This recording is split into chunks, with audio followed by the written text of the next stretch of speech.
The void's price. Nowhere left to hide. I've been hiding for 3 months in this underwater hellhole. Darkwater Station, they call it. Europa's deepest human settlement, buried under 20 kilometers of ice and another 5 of crushing ocean. It's the kind of place where people come to disappear. People like me. The station was built in the early days of Jovian colonization, back when corporations still pretended to care about scientific discovery. Now it's mostly a refueling depot for ice miners and a haven for those with good reasons to avoid the authorities' scanning systems. The deeper you go in Darkwater, the more secrets you find. And I've gone pretty damn deep. My quarters are little more than a closet with a bunk, tucked away in the station's lowest residential ring. The environmental systems struggle at this depth, leaving the air perpetually damp and tasting faintly of algae. The walls sweat with condensation, and the constant pressure of Europa's ocean creates a background symphony of creaks and groans. But it's safe, or it was, until today. I stare at my reflection in the small, fogged mirror above the wash basin. 3 months of hiding haven't been kind. My face is thinner, eyes sunken and shadowed. I've grown a beard, partly as disguise, partly from not giving a shit anymore. I barely recognize myself, which is probably a good thing, considering how many people would like to see me dead. Fuck it, I mutter, turning away from the mirror and grabbing my jacket. It's time for my daily ritual of drowning sorrows at the deep end. The corridors of Darkwater's lowest ring are dimly lit to conserve power, casting everything in a murky blue glow. I pass a group of ice miners heading back from a long shift, their exoskeletons leaving wet footprints on the metal deck. They barely glance at me, another ghost in a station full of them. The deep end lives up to its name, a dingy establishment carved into the lowest level of the station. The bar itself is built into what was once an emergency airlock, the massive pressure door behind the counter welded permanently shut after an incident no one likes to talk about.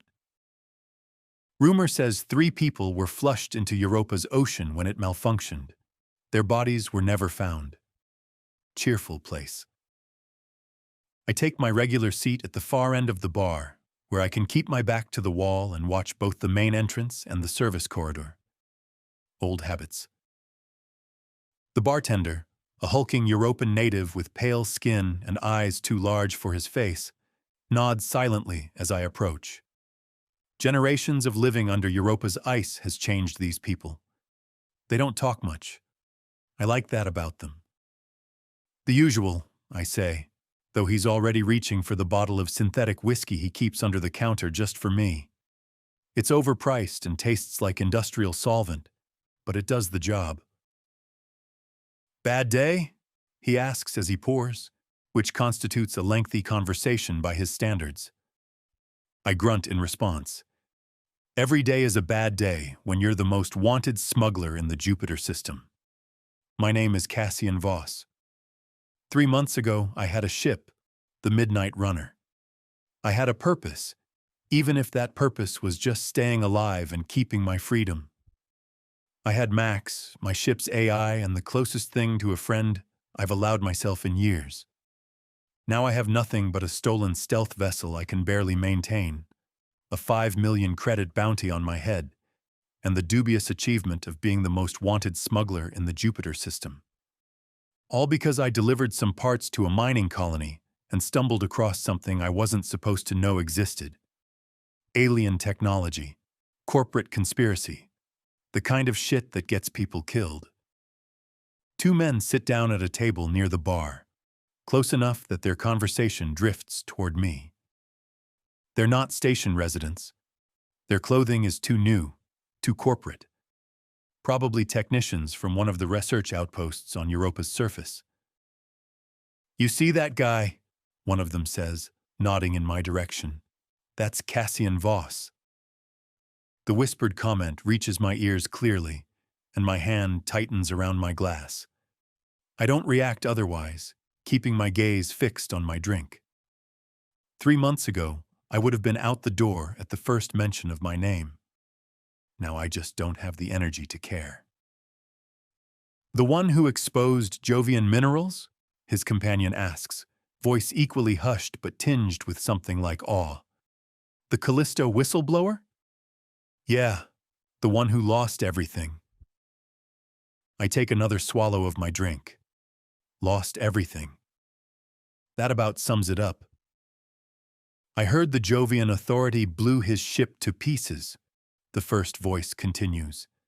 Made an example of him. Nah, his friend disagrees. They stripped it for parts. Nothing left but scrap floating in space. They're still looking for him, though. My cousin works security on Ganymede. Says there's a standing order to shoot on sight. I close my eyes, the familiar pain washing over me. The runner was more than a ship. She was home. And Max? Max was more than an AI. The thought of him being disassembled, his memory core wiped clean or worse, analyzed by corporate techs trying to extract every bit of data about what we witnessed on Callisto, makes me physically ill. What about the resistance? The second man asks. My sister's on Ganymede. Says there have been bombings at corporate headquarters. Anti-corporate graffiti everywhere. People calling themselves truth seekers or some shit. His friend snorts. Like that'll accomplish anything. The corporations own the system. Always have, always will. Your sister should keep her head down if she knows what's good for her. I finish my drink, noticing the bartender's eyes flicking nervously toward the main entrance. I follow his gaze and freeze. A woman stands in the doorway, scanning the room methodically. She's dressed in civilian clothes, but everything about her screams professional. The way she holds herself, the calculated sweep of her eyes, the subtle bulge of a weapon beneath her jacket. Not station security, not corporate. Hunter. I keep my movements casual, finishing my drink while assessing my options. The bar has 2 exits, the main entrance now blocked by the newcomer, and a service corridor behind the bar. The bartender sees my glance and gives the slightest shake of his head. No help there. The hunter moves further into the bar, and I catch a glimpse of Jovian authority gear, modified for civilian use, but unmistakable. Not corporate security, then. A freelancer, bounty hunter.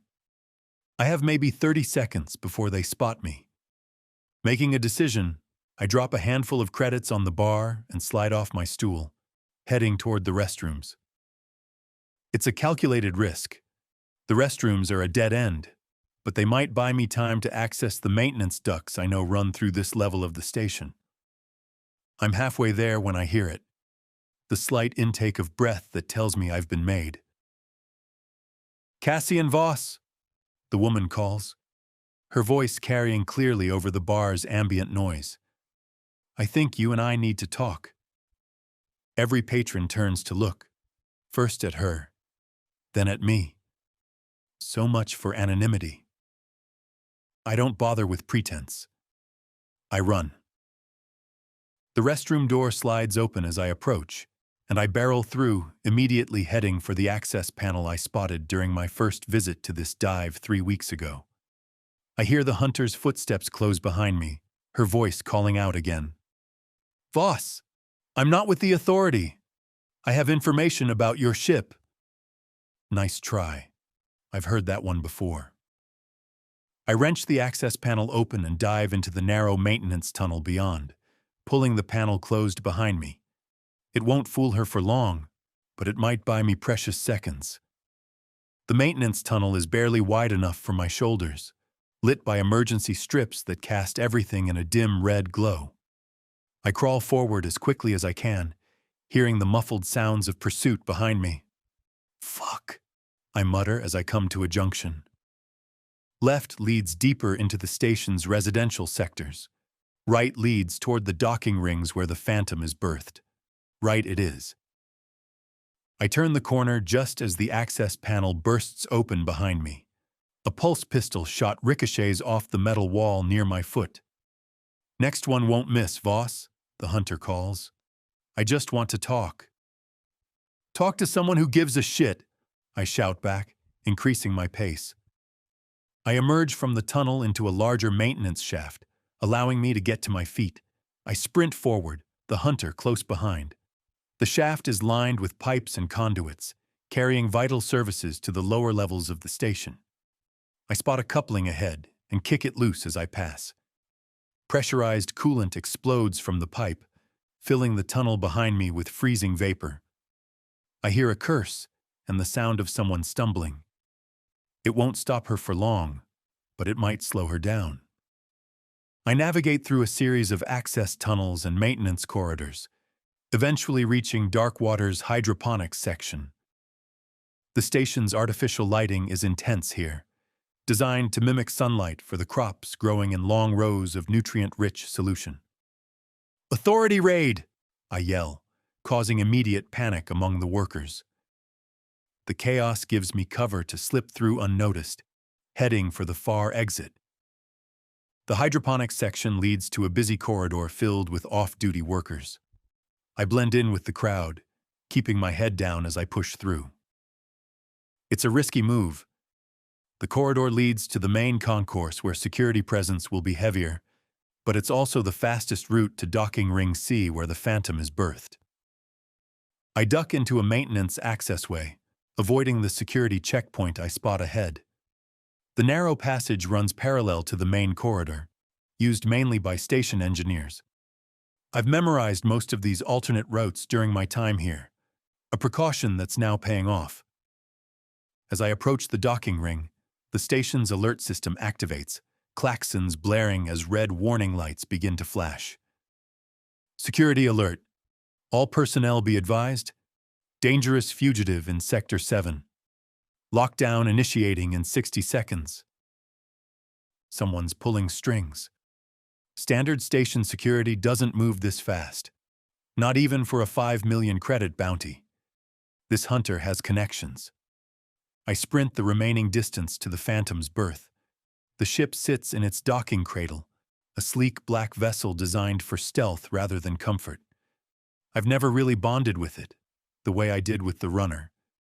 The Phantom feels cold, impersonal, its systems automated, but lacking the personality that made Max more than just a program.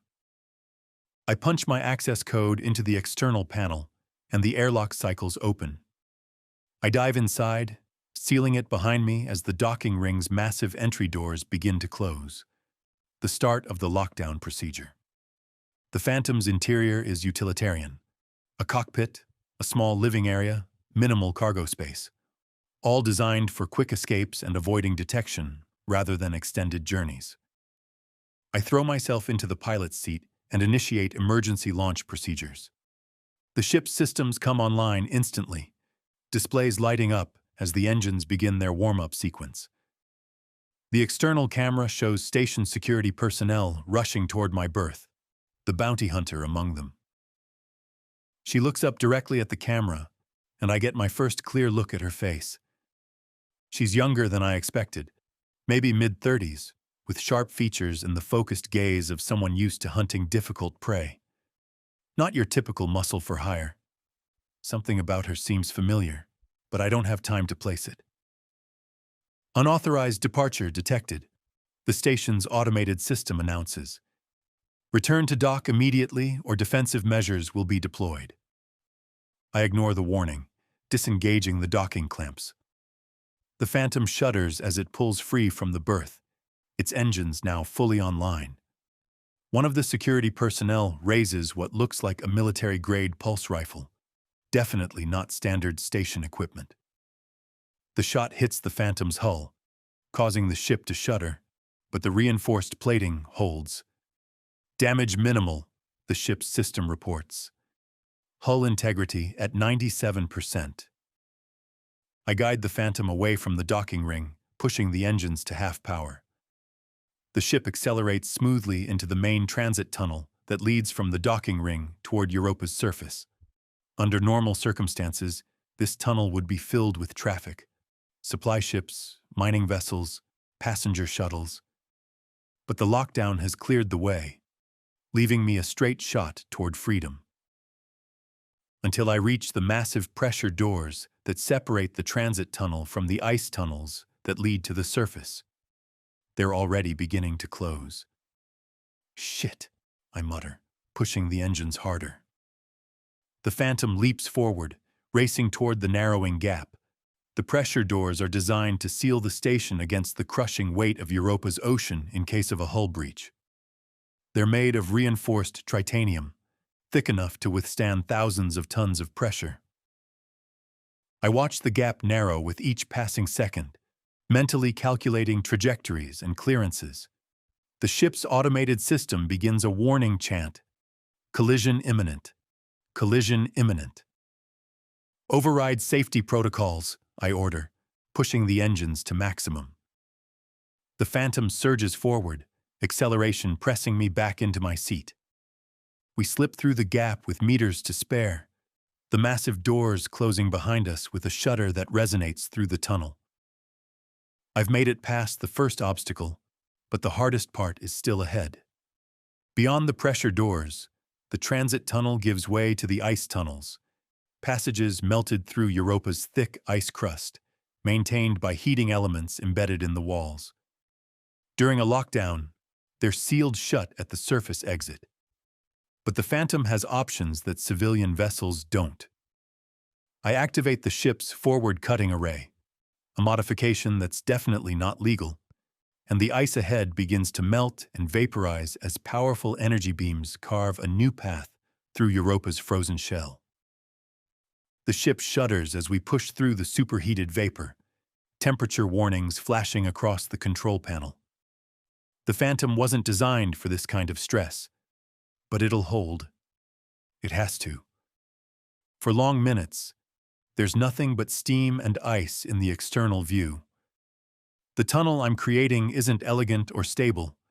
It's a desperate, brute force approach that's consuming massive amounts of energy. The ship's power reserves drop steadily, warning indicators shifting from green to yellow. Power reserves at 47%, the system warns. Cutting array efficiency decreasing. I grit my teeth, watching the external temperature readings climb as the cutting array works harder. The ice immediately around the ship is melting, creating a pocket of water that flash freezes behind us as we pass. If the cutting array fails before we break through to the surface, we'll be entombed in solid ice, a frozen coffin for a smuggler who pushed his luck too far. Just as the system prepares to issue another warning, the sensors detect a change ahead. Decreasing ice density detected. Surface breach imminent. Relief floods through me as the cutting array finally burns through the last layer of Europa's crust. We burst into the vacuum of space, trailing clouds of ice crystals and water vapor that instantly freeze in the frigid void. Jupiter hangs enormous in the view screen, its swirling storms and bands a familiar sight that once meant freedom. Now it just represents danger. I deactivate the cutting array and set course away from Europa, pushing the engines to maximum. The station will have already alerted Jovian authority patrols. I need to get out of scanning range before they can vector in on my position. Initiate Stealth Protocol Alpha, I order the ship's computer. The Phantom's external hull reconfigures, special composite materials absorbing radar and LiDAR signals rather than reflecting them. The engine exhaust is rerouted through baffles that cool and disperse it, reducing the thermal signature. To conventional sensors, the ship will appear as little more than a piece of space debris. I study the tactical display, watching as two authority patrol vessels adjust their orbits, converging on my last known position. They're Raptor-class interceptors, faster than the Phantom in a straight run but less maneuverable. If they spot me, I'll have to rely on evasive tactics rather than raw speed. For now, though, stealth is my best option. I cut the main engines, switching to minimal signature maneuvering thrusters that will attract less attention. The ship's momentum carries us outward from Europa, on a trajectory that looks like natural orbital dynamics rather than deliberate flight. Sensor contact, the Phantom system announces. Jovian Authority vessel at bearing 047, range 12,000 kilometers. They are conducting an active scan of this sector. I hold my breath, watching the patrol ship's search pattern on the tactical display. Their scan sweeps across our position once, twice, and continues past without pausing. They haven't detected us. For the next hour, I maintain minimal power, drifting along my calculated trajectory while the Authority vessels conduct their search. Eventually, they return to their standard patrol routes, apparently satisfied that their quarry has either escaped or was never there. Once I've put sufficient distance between myself and Europa, I allow myself to breathe.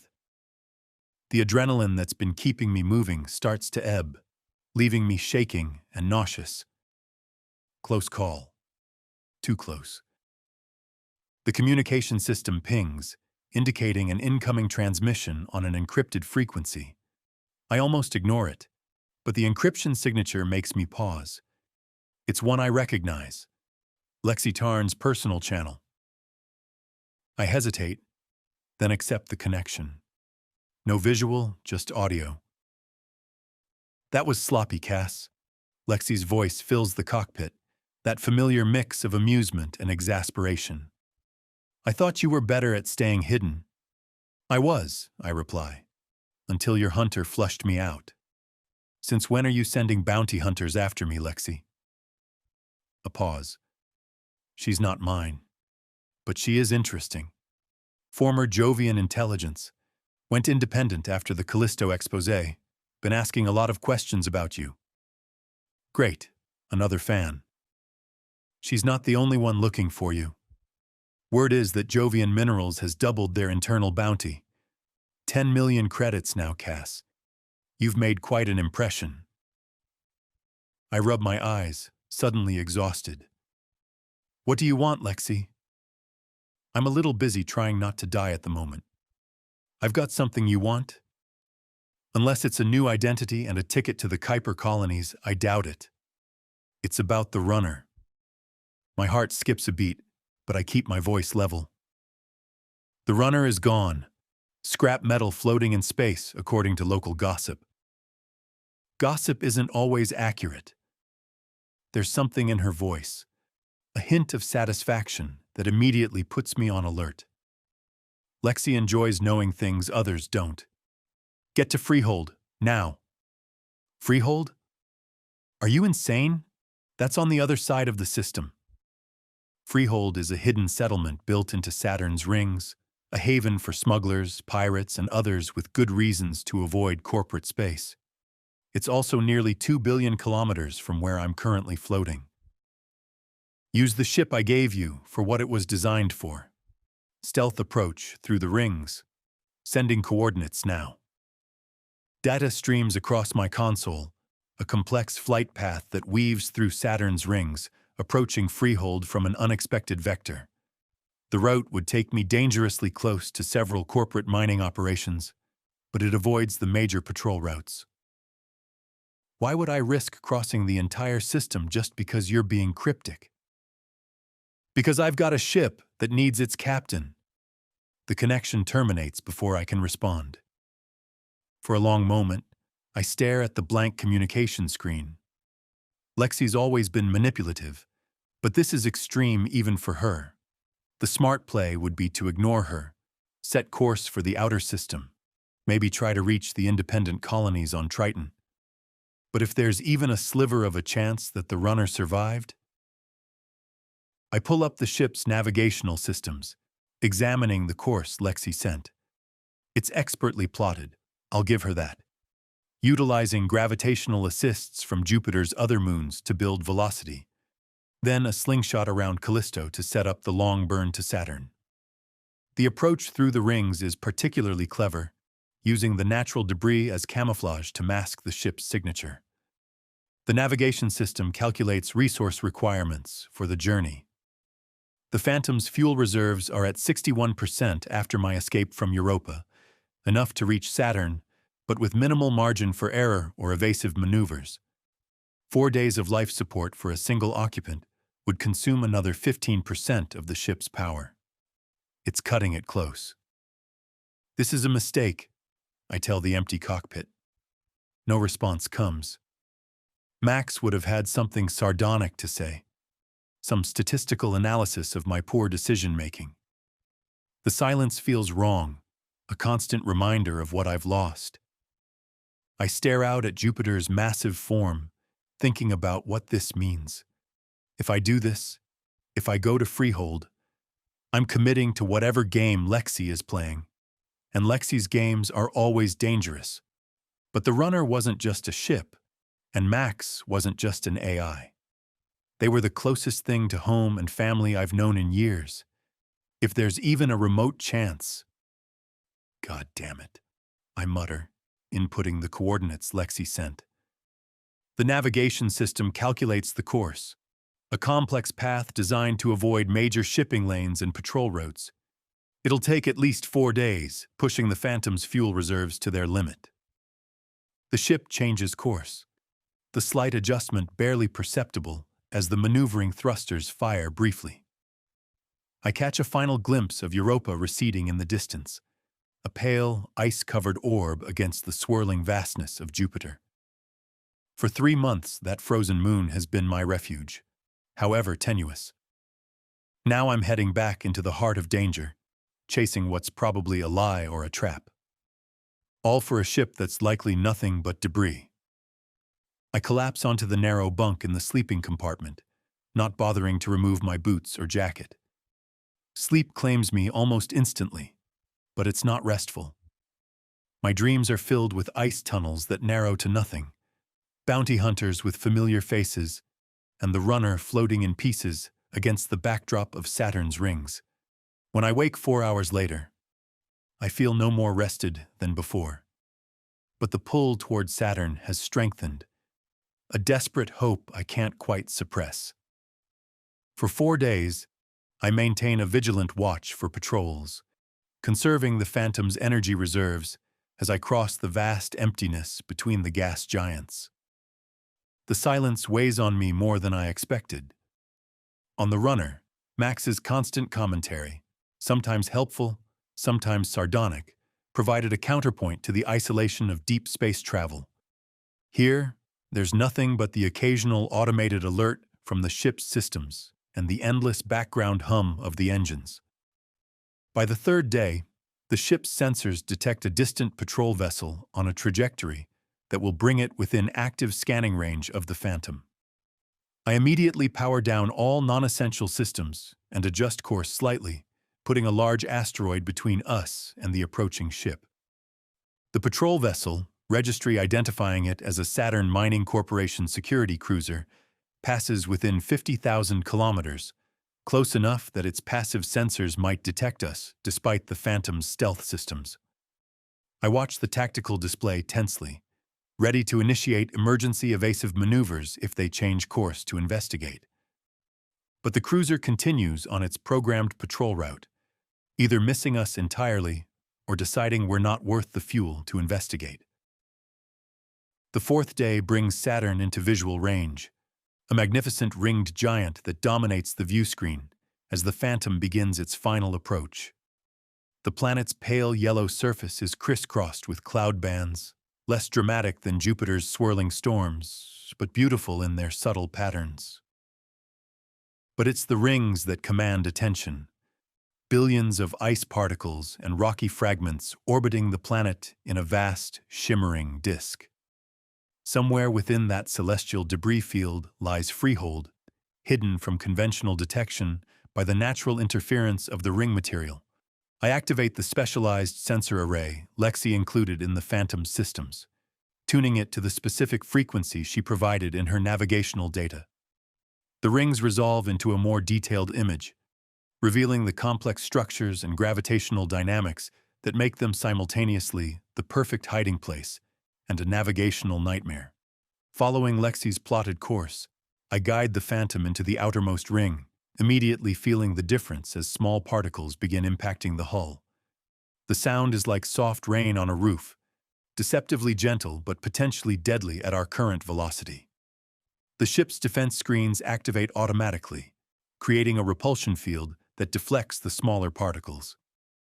After 2 tense hours of threading this celestial needle, the sensors detect an anomaly ahead, a region where the natural pattern of the rings is subtly altered, the particles moving in ways that suggest artificial influence. Freehold perimeter detected. The Phantom system confirms. Defense systems active. I've heard stories about Freehold's defenses. Automated weapons platforms disguised as ordinary ring fragments. Sensor arrays that can detect the slightest deviation from approved approach vectors. Even rumors of mines seeded throughout the surrounding space. All of it deadly to unauthorized visitors. Transmitting clearance codes, I mutter, activating the communication sequence Lexi provided. For long seconds, there's no response. I hold my breath, keenly aware that I'm well within range of whatever weapons Freehold has trained on approaching vessels. Then, a response. Clearance verified. Proceed on transmitted vector only. Deviation will result in immediate defensive action. The cold, automated voice leaves no room for misunderstanding. I guide the Phantom precisely along the indicated path, watching as the ring debris thins out slightly, creating a more navigable corridor. Ahead, something begins to take shape among the ice and rock, at first appearing to be just another large ring fragment, then gradually resolving into a structure unlike anything I expected. Freehold isn't a traditional station or settlement. It's a patchwork creation, built from and around the natural material of Saturn's rings.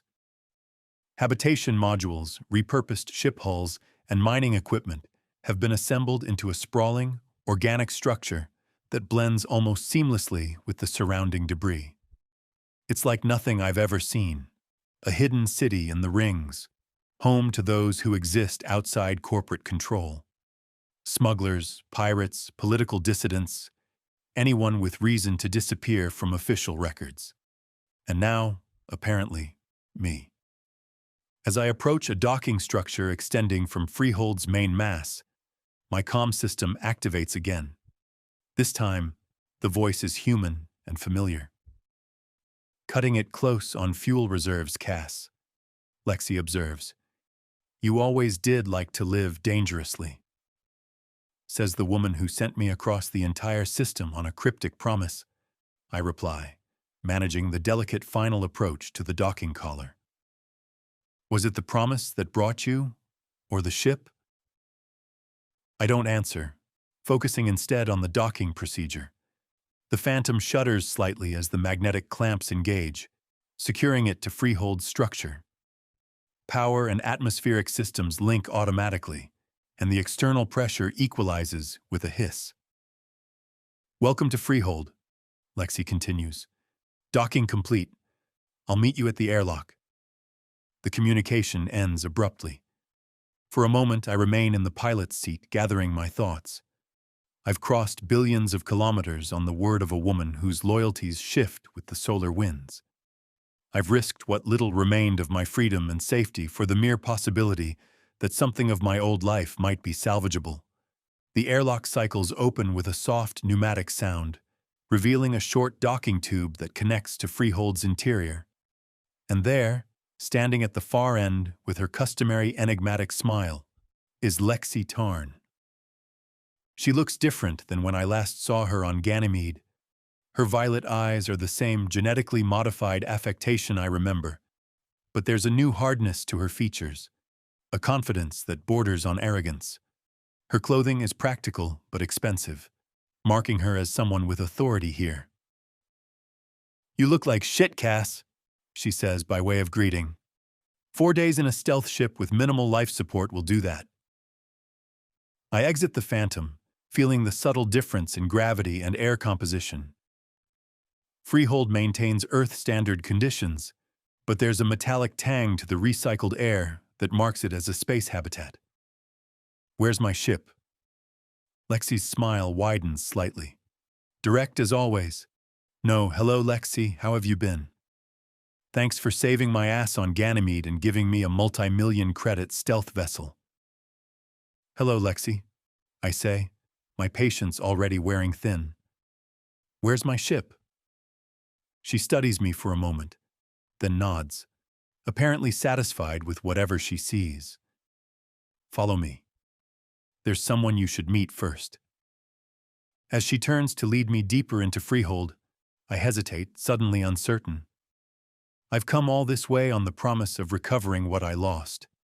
But promises are fragile things in a system where betrayal is a standard business practice. "You trusted me enough to come here," Lexi calls over her shoulder, not breaking stride. "Trust me a little further." With no real alternative, I follow her into the heart of Freehold, acutely aware that I've left the relative safety of my stolen ship for a settlement controlled by people I barely know, pursuing a hope that grows more tenuous with each step. But I keep walking, because despite everything, despite the danger, despite the uncertainty, despite the near certainty that I'm being manipulated into something I'll regret, I need to know if the runner survived. If Max is still out there somewhere. I need to know if I have anything left worth fighting for. A ship reborn. The journey through Saturn's rings is a navigator's nightmare. Billions of ice particles and rock fragments orbit in a complex dance, creating a deadly maze that shifts with each passing second. Even with the coordinates Lexi provided, I have to manually adjust the Phantom's course dozens of times to avoid collisions that would tear the hull apart. By the final approach, I'm running on stimulants and spite, my eyes burning from staring at sensor displays for too long. 4 days of minimal sleep and constant vigilance have left me ragged. But as Saturn's massive form dominates the viewscreen, a strange sense of anticipation pushes through the exhaustion. Approaching designated coordinates, the Phantom's automated system announces. Scanning for Freehold beacon. I calibrate the sensors to the exact frequency Lexi specified, and wait. At first, there's nothing but ice and rock on the display, a seemingly endless field of debris. Then the sensors detect an anomaly, a region where the natural pattern of the rings is subtly altered, particles moving in ways that suggest artificial influence. As I adjust course towards this disturbance, it appears. Freehold. It's not what I expected. Instead of a traditional station or colony, Freehold is a collection of ships, hundreds of vessels, from small personal crafts to massive freighters, all lashed together in a sprawling, organic structure. The entire assembly rotates slowly, creating artificial gravity in its outer sections, while remaining hidden within Saturn's rings.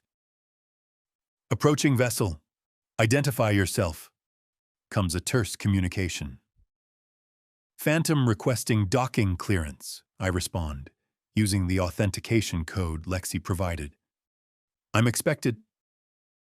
There's a pause, then. Confirmed. Proceed to docking collar 47C. Deviate from approach vector and you will be fired upon. The threat isn't idle. My sensors detect multiple weapons emplacements disguised among the seemingly haphazard structure of Freehold. This isn't just a hideout. It's a fortress. I guide the Phantom along the designated approach, watching as a docking collar extends from the improvised station to meet my ship. The automated systems take over for the final connection, metal sealing against metal with a dull thunk that resonates through the hull. After completing shutdown procedures, I check my pulse pistol, ensuring it's charged and ready. Trust only goes so far. Then I cycle through the airlock into Freehold. The smell hits me first. Recycled air, machine oil, and too many people in too small a space. The lighting is harsh, utilitarian, casting sharp shadows across the metal corridor.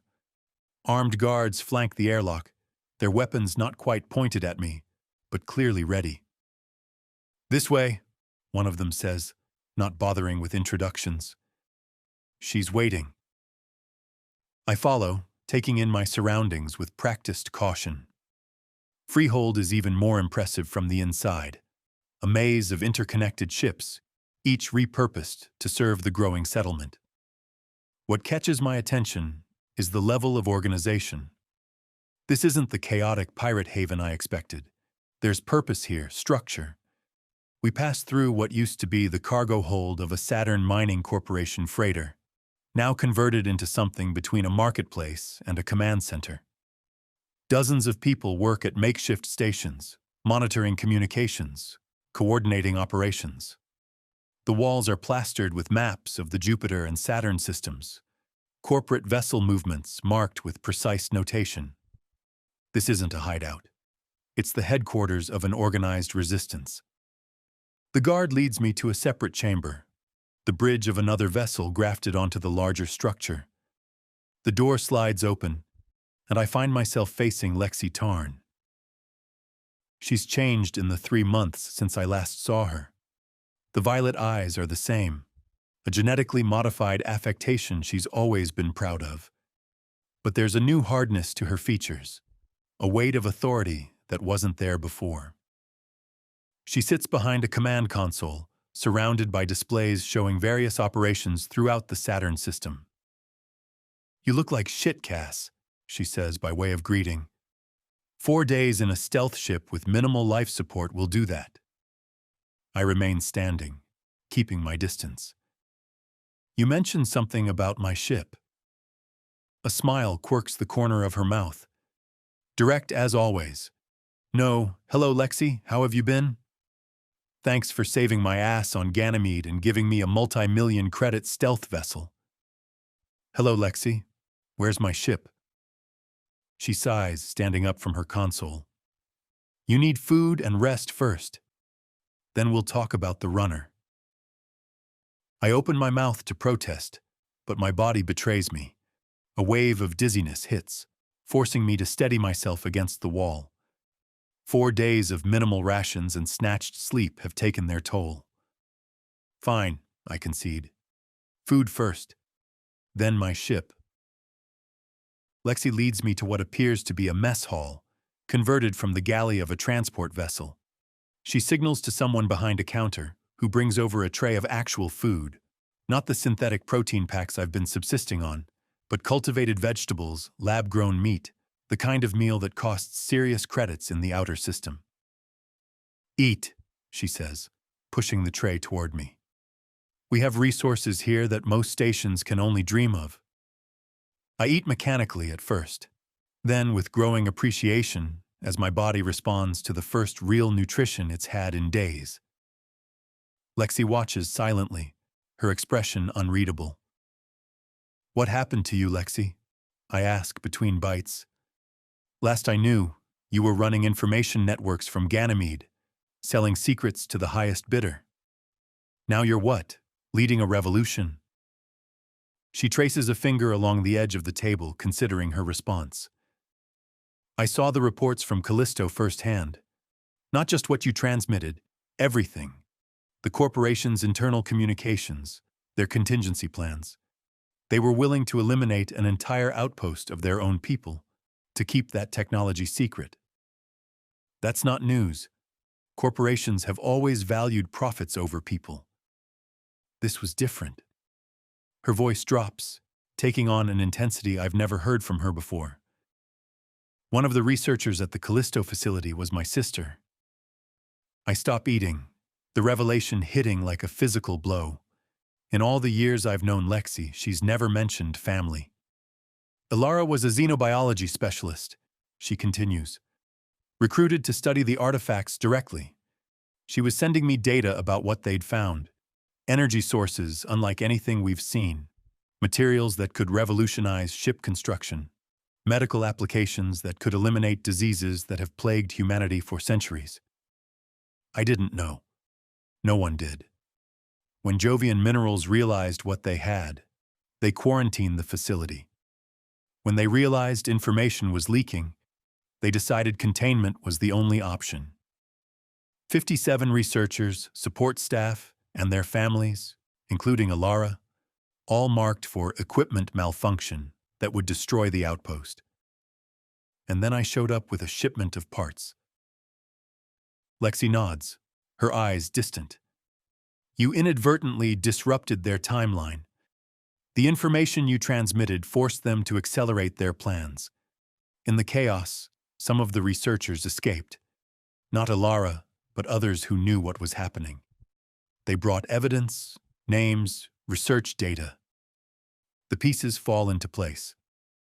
So your information brokering network became the foundation for the resistance. People who had access to corporate systems, who could decrypt transmissions, who knew which officials could be turned or pressured. What started as my private vendetta has grown into something much larger. Her revelation changes my perception of everything. Her insistence on recovering the runner, her elaborate network here at Freehold, the transformation from profit-driven pragmatist to revolutionary leader. I'm sorry about your sister, I say finally. So am I. Her expression hardens. That's why this mission matters, Cass. The corporations can't be allowed to weaponize what they found on Callisto. Too many have died already. With my body somewhat restored by food and the shock of Lexi's revelation still sinking in, she leads me through another series of corridors. Now, she says, let's see your ship. We emerge into a massive hangar bay, clearly part of a military vessel in its former life. The space is filled with engineering equipment, workstations, and diagnostic machines. A dozen technicians move purposefully among the equipment, focused on a central platform that dominates the chamber. And on that platform, my heart stops. The Midnight Runner sits before me, surrounded by scaffolding and work crews. But it's not the runner I remember. The battered, patchwork hull has been replaced with sleek armor plating. The engine assembly is completely different, larger, more powerful. Weapon systems I don't recognize have been integrated into the frame. I stare, unable to process what I'm seeing. It's my ship, but transformed, rebuilt into something more dangerous, more lethal. What have you done to her? My voice is barely audible. Saved her, comes a new voice. I turn to see a short, wiry man with a shock of gray hair and oil-stained coveralls approaching. He moves with the jerky energy of someone who's replaced sleep with stimulants for too long. Cass, this is Zeke Nakamura, Lexi introduces. Former chief engineer for Jovian Minerals Military Division. Now he works exclusively for us. Nakamura grins, revealing a row of metal-enhanced teeth. Your ship was a wreck when they brought her in. Jovian Authority had stripped most of the valuable components. Hull breached in 17 places. He speaks rapidly, his hands in constant motion. But the framework was solid. Good bones. We rebuilt her from the inside out. I approach the runner slowly, running my hand along the new hull plating. It's cool to the touch, the material unfamiliar. What is this? Composite armor, military grade. Nakamura's pride is evident. She can take hits that would have vaporized her before. The engines are Jovian Authority XR7s, faster, quieter, more efficient. And we've added some teeth, weapons systems that can give even a corporate cruiser pause. I walk the perimeter of my transformed ship, noting each modification. This isn't a smuggler's vessel anymore. It's a warship. Why? I ask finally, turning to Lexi. Why rebuild her like this? Why not just give me another ship like the Phantom? Lexi's expression is calculating. Because the Midnight Runner is known. The ship that exposed the Callisto conspiracy. It has symbolic value. You mean propaganda value, I correct flatly. She doesn't deny it. The resistance needs symbols, Cass. And we need ships that can stand against corporate forces. What about Max? I ask, the question I've been dreading. His core was in the control console. If the Authority stripped the ship, Nakamura's face splits into another manic grin. That's the best part. Show him, Lexi. She reaches into her pocket and withdraws a small data crystal, offering it to me. Max's core memory was removed before the Authority got their hands on the ship. One of our operatives extracted it during the raid on Ganymede. I take the crystal, turning it over in my fingers. If this is really Max's memory core, then everything, his personality, his knowledge, our shared experiences, it's all preserved here. An overwhelming sense of relief washes over me, so intense I almost stagger. He can be reinstalled once we finish the final systems calibration, Nakamura says. Another day, maybe 2. I close my fist around the crystal, looking back at the rebuilt runner. Something doesn't add up. This kind of work, these materials, this must have cost millions of credits. Why invest that in my ship? In me? Lexi exchanges a glance with Nakamura. There's a price, Cass. And there it is. There's always a price. What do you want? A simple transport job. Lexi's tone is carefully neutral. We need someone to pick up a shipment from Ganymede and bring it here. Someone who can fly under the radar, even with corporate security on high alert. Ganymede? Are you insane? That's the heart of Jovian Authority territory. After what happened last time. That's why we need you, she interrupts. The runner's new systems will get you past their defenses. We've mapped their patrol routes, identified the blind spots. It's risky, but doable. What's the cargo? Another pause. Supplies for the resistance. Critical ones. Weapons, I translate. You want me to smuggle weapons for your revolution? She doesn't bother denying it. The resistance is growing, Cass. We're planning coordinated strikes across multiple corporate facilities. But we need the right equipment. I look back at the crystal in my hand, then at the transformed runner. The ship I never thought I'd see again, rebuilt and waiting. And Max, preserved against all odds. And if I refuse? Lexi's expression hardens. Then the deal's off. You can take the Phantom and leave. But the runner stays here. Manipulation, plain and simple. She knew exactly what to offer, what leverage to apply. The ship, maximum. A chance to recover what I'd lost. But the price is high. Running weapons for the resistance means no going back. I'd be marked permanently, a legitimate target for every corporate security force in the system. I need time to think, to consider my options. I want to see inside her, I say, nodding toward the runner. And I want to talk to Max before I decide anything. Nakamura looks to Lexi, who nods after a moment's consideration.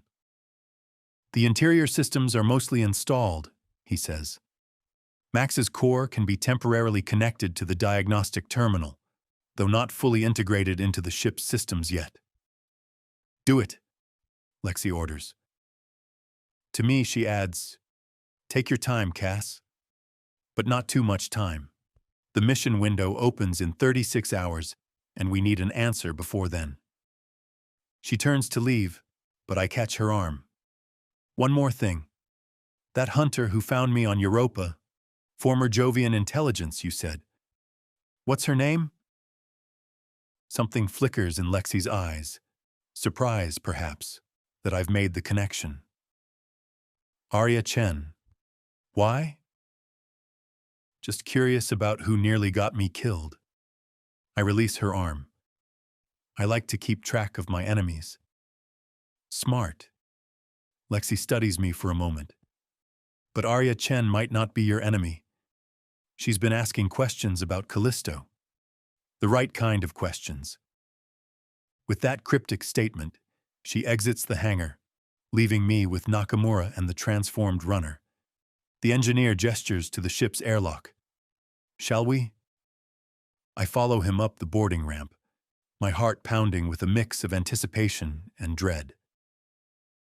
As the airlock cycles open, I brace myself for what I'll find inside, how much of my home remains, and how much has been reconstructed into something I no longer recognize. The interior is simultaneously familiar and foreign. The basic layout is the same. cockpit forward, living quarters midship, cargo hold aft. But everything has been upgraded, reinforced, militarized. The worn comfort of my old ship has been replaced with utilitarian efficiency. The cockpit is the most dramatically altered. Where I once had a simple pilot's chair and basic controls, there now stands a command center with multiple stations and holographic displays. Military-grade systems throughout, Nakamura explains proudly as we move through the ship. Targeting computers, navigation arrays, communication equipment, all top of the line. I run my fingers over the new control panels, trying to reconcile this warship with the smuggler's vessel I knew. How much of the original runner is left? Nakamura considers this. The frame, some of the interior bulkheads. About 20%, I'd estimate. But we incorporated key components from your original systems where possible, especially from the AI integration architecture. Max will feel at home, even with the upgrades. My quarters, at least, are somewhat recognizable. The same bunk, though now built into a reinforced frame.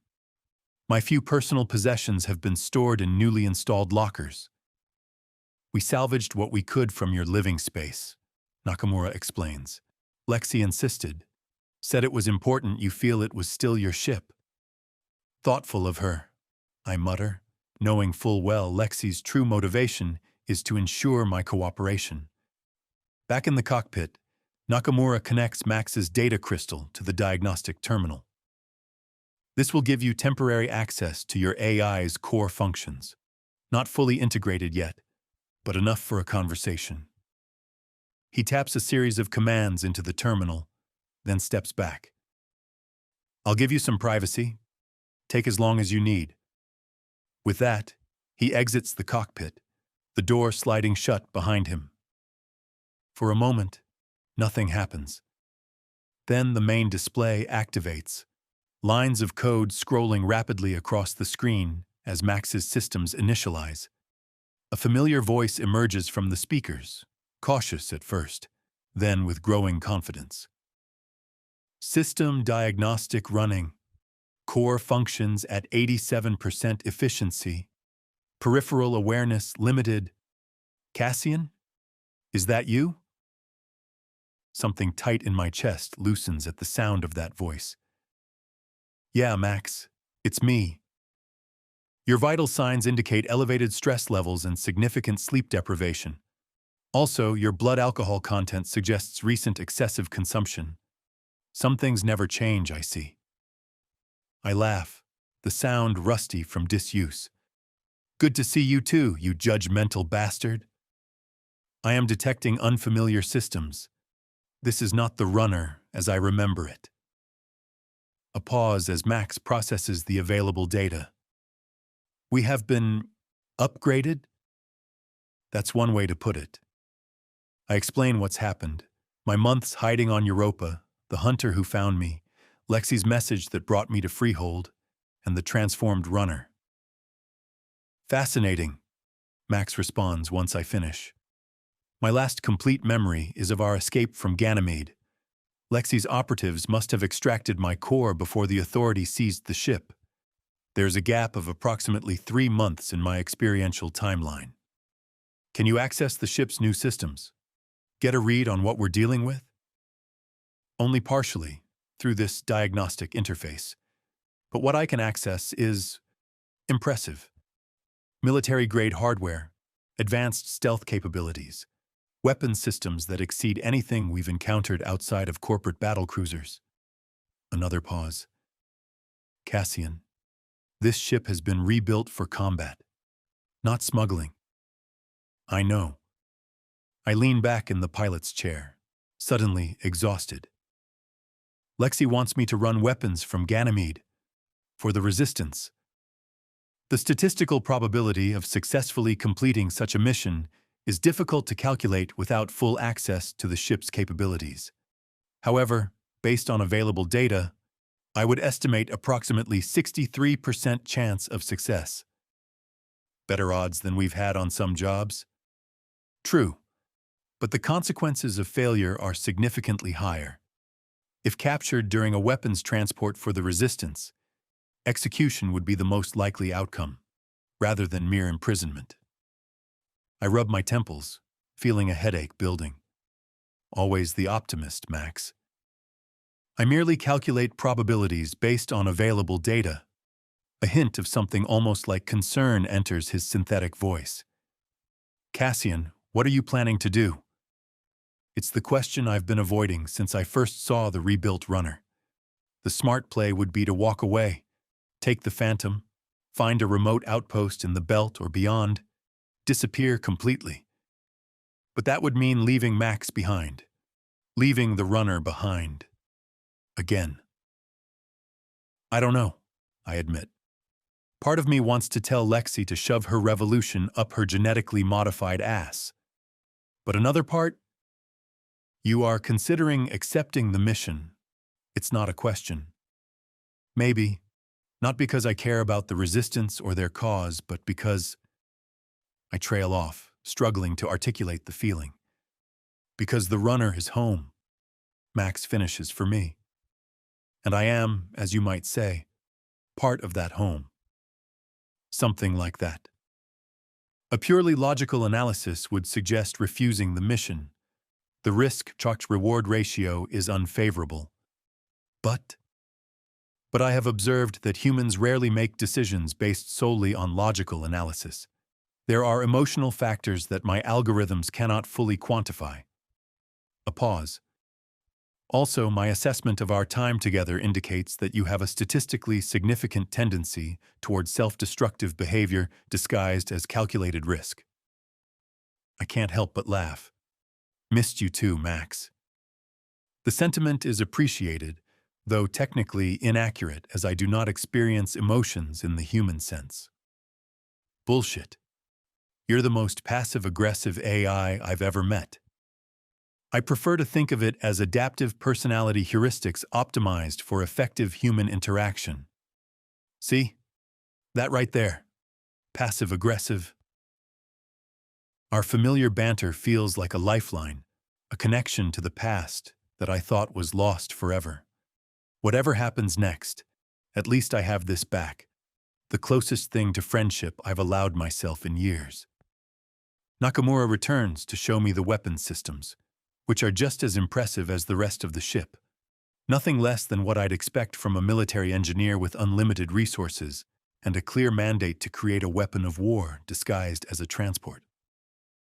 After the tour, I return to the command center to meet with Lexi again. The activity there has increased since my arrival, with more personnel manning the communication stations and tactical displays. There's a tension in the air, a sense of preparation for something significant. Lexi stands at the central command console, conferring with two people I don't recognize. A tall, dark-skinned woman in what appears to be a modified Jovian authority uniform, and a younger man with the look of a technical specialist. They fall silent as I approach. Decided already? Lexi asks, dismissing her companions with a gesture. I want the full brief first, all the details, not just the sanitized version. She studies me for a moment, then nods. Fair enough. Let's use the tactical room. She leads me to a smaller chamber adjacent to the main command center. Once the door seals behind us, she activates a holographic display in the center of the room. A three-dimensional map of the Jupiter system materializes, with Ganymede highlighted. The mission is exactly what I told you. Weapons retrieval from Ganymede. But the context is more complex. She manipulates the display, zooming in on a specific sector of Ganymede, a massive docking complex on the moon's trailing hemisphere. This is Matsuo Shipping Alpha, one of the largest cargo handling facilities in the Jupiter system. And this, the display highlights a particular bay within the complex, is our target. A corporate shipping facility? You're insane. The security is extensive, she interrupts. But we have people on the inside. The weapons have already been smuggled into the facility in smaller shipments over the past month. disguised as industrial equipment.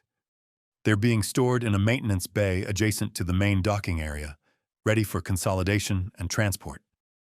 The display shifts again, showing a detailed schematic of the maintenance bay and surrounding areas. Your job is simple. Dock at Matsuo Shipping Alpha under the guise of a legitimate cargo pickup. Rendezvous with our contact, load the weapons, and get out. The runner's new stealth systems will handle the rest. I study the display, noting the precision of the intelligence, the detailed knowledge of security protocols. You've been planning this for a while? Months. The weapons shipments began before we even recovered the runner. This operation is crucial, Cass. And who exactly is the Resistance? From what I've seen here, it looks like you're building an army. Lexi's expression hardens slightly.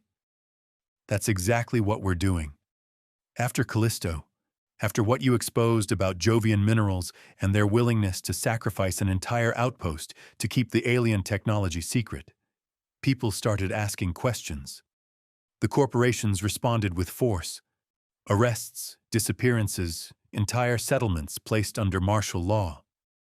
She manipulates the display again, showing news footage from various locations across the outer planets. Security forces suppressing protests, workers being forcibly removed from habitation modules, families separated and processed through security screening facilities. This is happening everywhere, Cass. The corporations are closing ranks, eliminating dissent, consolidating control. Anyone who questions their authority is labeled a terrorist. Including me, I observe. Especially you. You became a symbol the moment you transmitted that data from Callisto. I shake my head, uncomfortable with the characterization. I was just delivering parts, got caught up in something bigger than me. And yet you chose to expose it. You could have taken your payment and walked away. People were going to die. Exactly. She meets my gaze directly. That's the same choice we're facing now, just on a larger scale. Since when do you care about the greater good, Lexi? You've always been about profit and survival.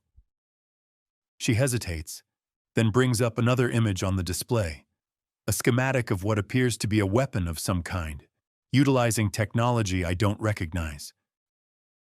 This is what Jovian Minerals is developing based on the artifacts from Callisto, a directed energy weapon that can penetrate any known shielding. They're calling it Project Prometheus. I study the schematic with growing unease. A planet killer? No, something worse. It doesn't destroy planets or stations outright.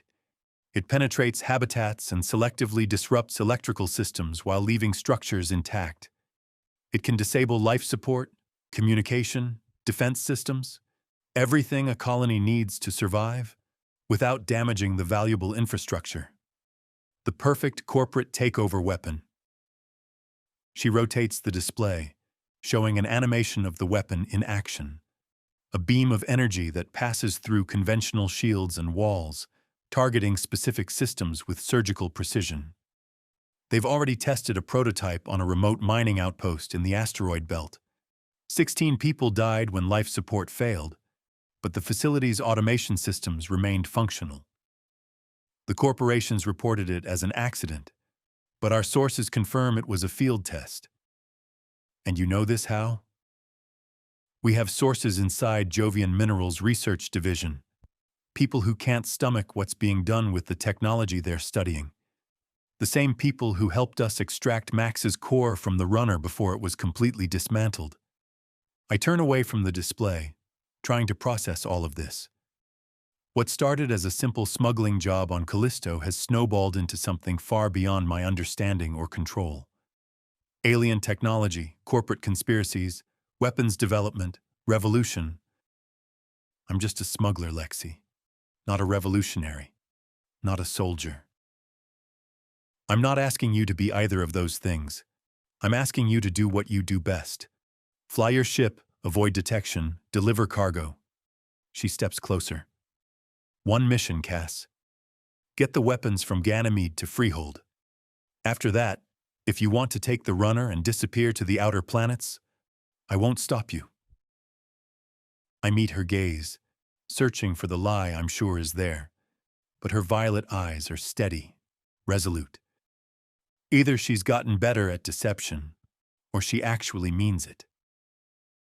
Max gets fully reinstalled before I leave, and I want complete autonomy during the mission. No remote overrides, no hidden protocols in the ship's systems. Done. And after, win or lose, the runner is mine, completely. No strings, no obligations, no one more mission bullshit. She nods. Agreed. Though I hope you'll consider staying. We could use someone with your skills. One step at a time. I turn back to the display, studying the approach vectors to Ganymede. When do I leave? Tomorrow. 0600 station time. That gives us 12 hours to complete the final calibrations on the runner and reinstall Max. Lexi deactivates the display. The mission window on Ganymede opens in 36 hours. You'll need to be in position by then.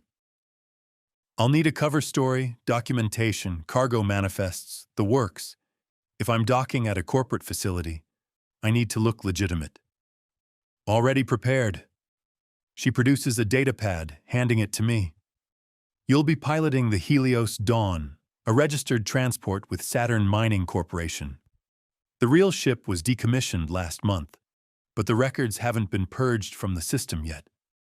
Our people on Ganymede have inserted your arrival into the schedule, a routine pickup of processed minerals for transport back to Saturn. I scan the documentation. It's comprehensive, professional. Another reminder that what Lexi is building here goes far beyond a simple smuggling operation. Get some rest, she says. You'll need it. Tomorrow, we make history. I hand the datapad back to her. I don't care about making history. I just want my ship back. Sometimes we get what we want and what the universe needs at the same time. She smiles slightly. Funny how that works. As I turn to leave, the reality of what I've agreed to settles over me. In less than 2 days, I'll be flying into the heart of corporate territory in a ship designed for war, to smuggle weapons for a revolution I'm not sure I believe in. All for the chance to recover what I've lost. My ship, my AI, some semblance of the life I had before Callisto changed everything. It's a fool's gamble. But then, I've always been a fool when it comes to the runner. And as Max would say, with his infuriating precision, I have a statistically significant tendency towards self-destructive behavior disguised as calculated risk. Maybe this time, that tendency will work in my favor. Maybe this time, I'll beat the odds. Or maybe this time, I'll finally push my luck too far. Chapter 3. The Job from Hell. Departure from Freehold is a solemn affair. No ceremony, no fanfare, just a final systems check, a clearance code transmitted to the defense grid, and the subtle vibration of the runner's engines as we disengage from the docking collar. All systems nominal, Max reports as we ease away from the sprawling structure.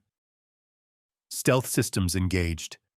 We are effectively invisible to standard scanning technologies. I guide the ship carefully through Saturn's rings, following the exit vector Lexi provided. The debris field is as treacherous on departure as it was on arrival, but the runner handles with a precision the Phantom never managed.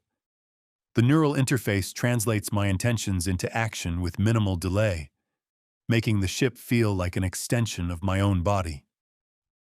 You're adapting to the neural interface faster than expected, Max observes.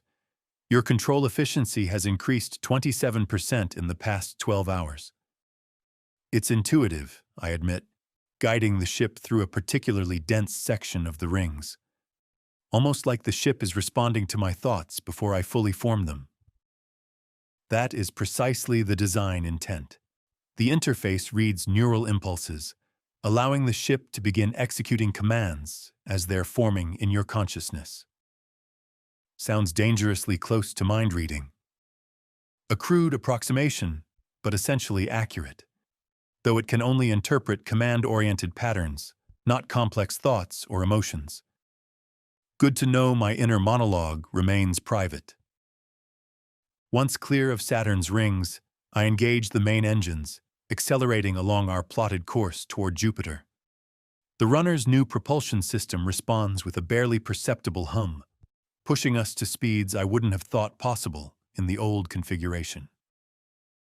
I settle back in the pilot's seat as the runner continues its acceleration, the vast emptiness between Saturn and Jupiter stretching before us. 20 hours of transit time ahead, most of it in stealth mode to avoid detection by corporate patrols and automated sensor platforms. Set a watch rotation, I instruct Max. I'll take first shift, then 4 hours of rest while you monitor our trajectory. Wake me for anything unusual, no matter how minor. Understood. Though I should note that my enhanced processing capabilities allow me to maintain full situational awareness without interruption. Maybe so, but I'll sleep better knowing we're trading off. Call it a human peculiarity.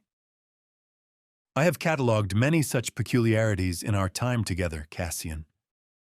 The journey proceeds uneventfully for the first 8 hours.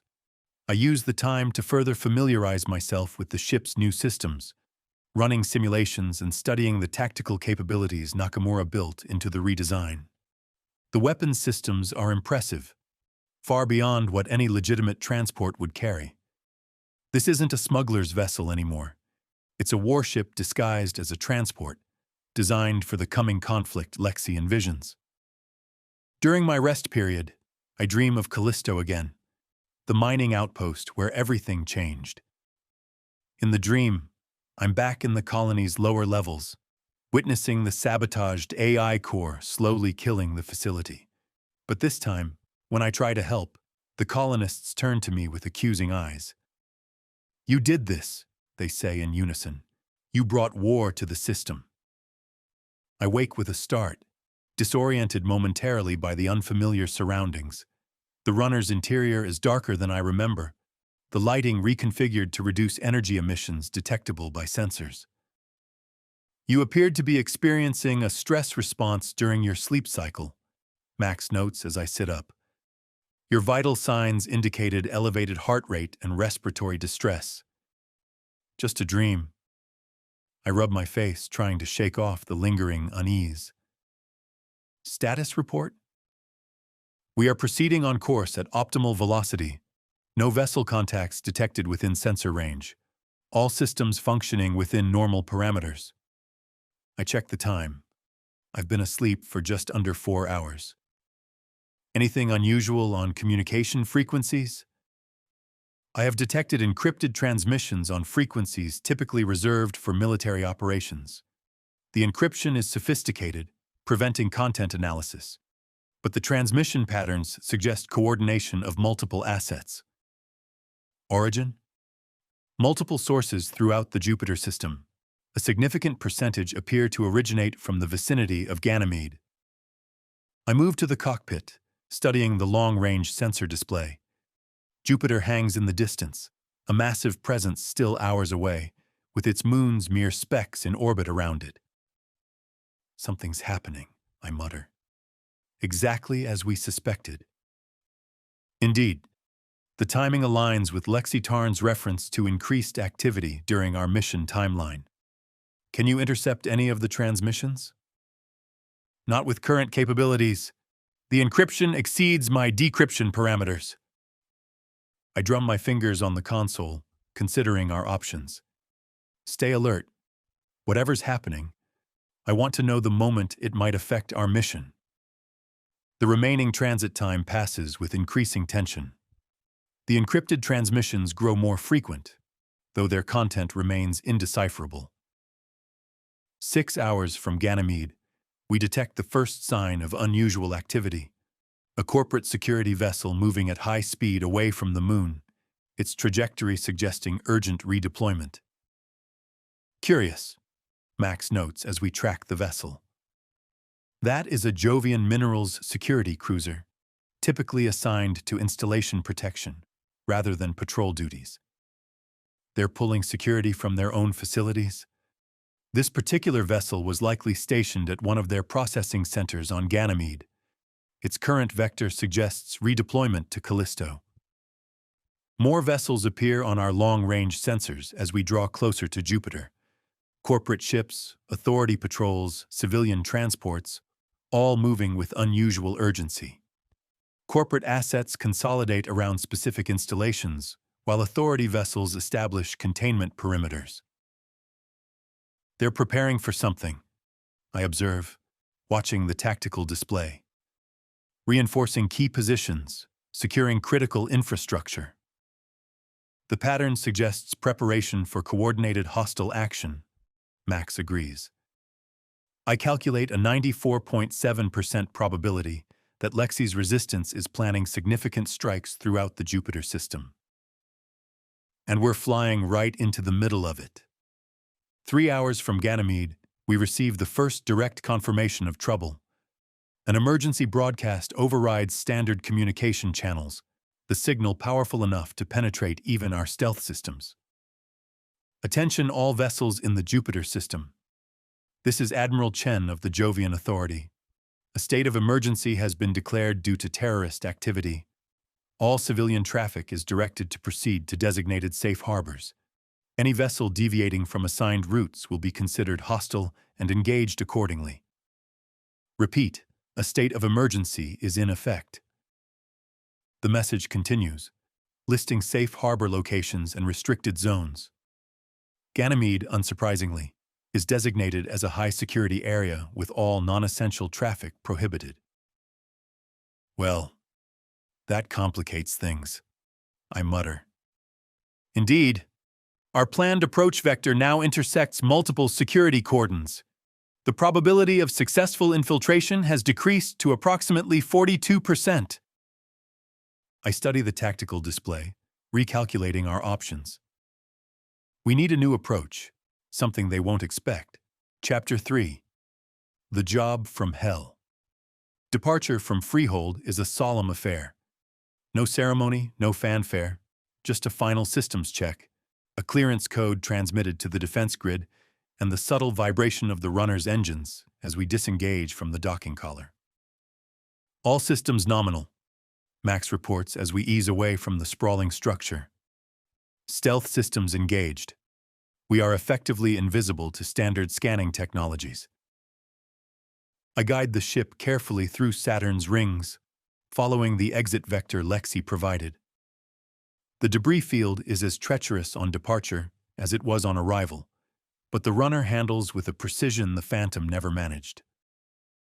The neural interface translates my intentions into action with minimal delay, making the ship feel like an extension of my own body. You're adapting to the neural interface faster than expected, Max observes. Your control efficiency has increased 27% in the past 12 hours. It's intuitive, I admit, guiding the ship through a particularly dense section of the rings. Almost like the ship is responding to my thoughts before I fully form them. That is precisely the design intent. The interface reads neural impulses, allowing the ship to begin executing commands as they're forming in your consciousness. Sounds dangerously close to mind reading. A crude approximation, but essentially accurate, though it can only interpret command-oriented patterns, not complex thoughts or emotions. Good to know my inner monologue remains private. Once clear of Saturn's rings, I engage the main engines, accelerating along our plotted course toward Jupiter. The runner's new propulsion system responds with a barely perceptible hum, pushing us to speeds I wouldn't have thought possible in the old configuration. I settle back in the pilot's seat as the runner continues its acceleration, the vast emptiness between Saturn and Jupiter stretching before us. 20 hours of transit time ahead, most of it in stealth mode to avoid detection by corporate patrols and automated sensor platforms. Set a watch rotation, I instruct Max. I'll take first shift, then 4 hours of rest while you monitor our trajectory. Wake me for anything unusual, no matter how minor. Understood. Though I should note that my enhanced processing capabilities allow me to maintain full situational awareness without interruption. Maybe so, but I'll sleep better knowing we're trading off.